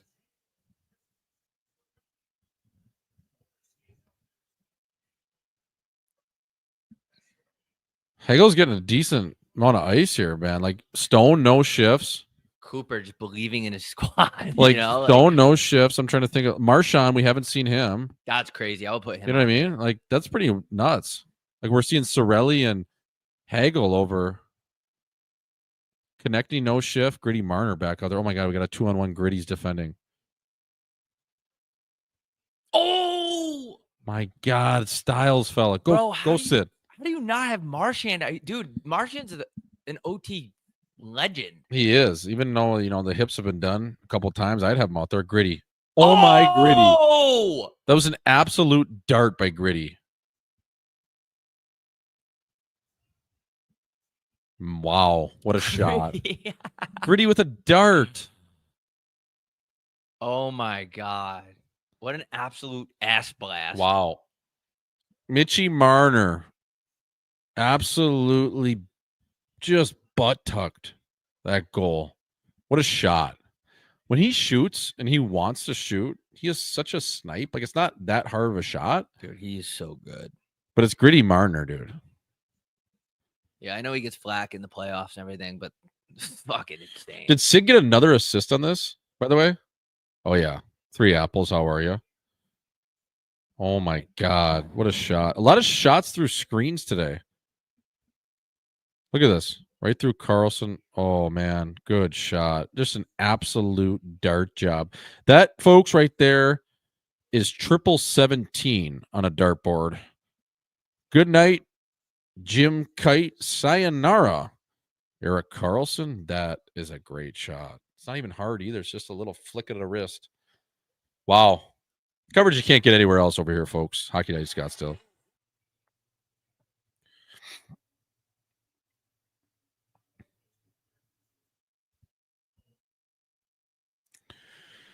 Folks, we want to thank you for tuning in tonight. All of you, all of your beautiful chins. That was awesome. We battled through it. Jacob Nod says, I'm so drunk on industry night. Well, good for you, brother. Enjoy that. Crosby, 3 apples. How are you? This is good hockey. Say what you want about it. That was fun.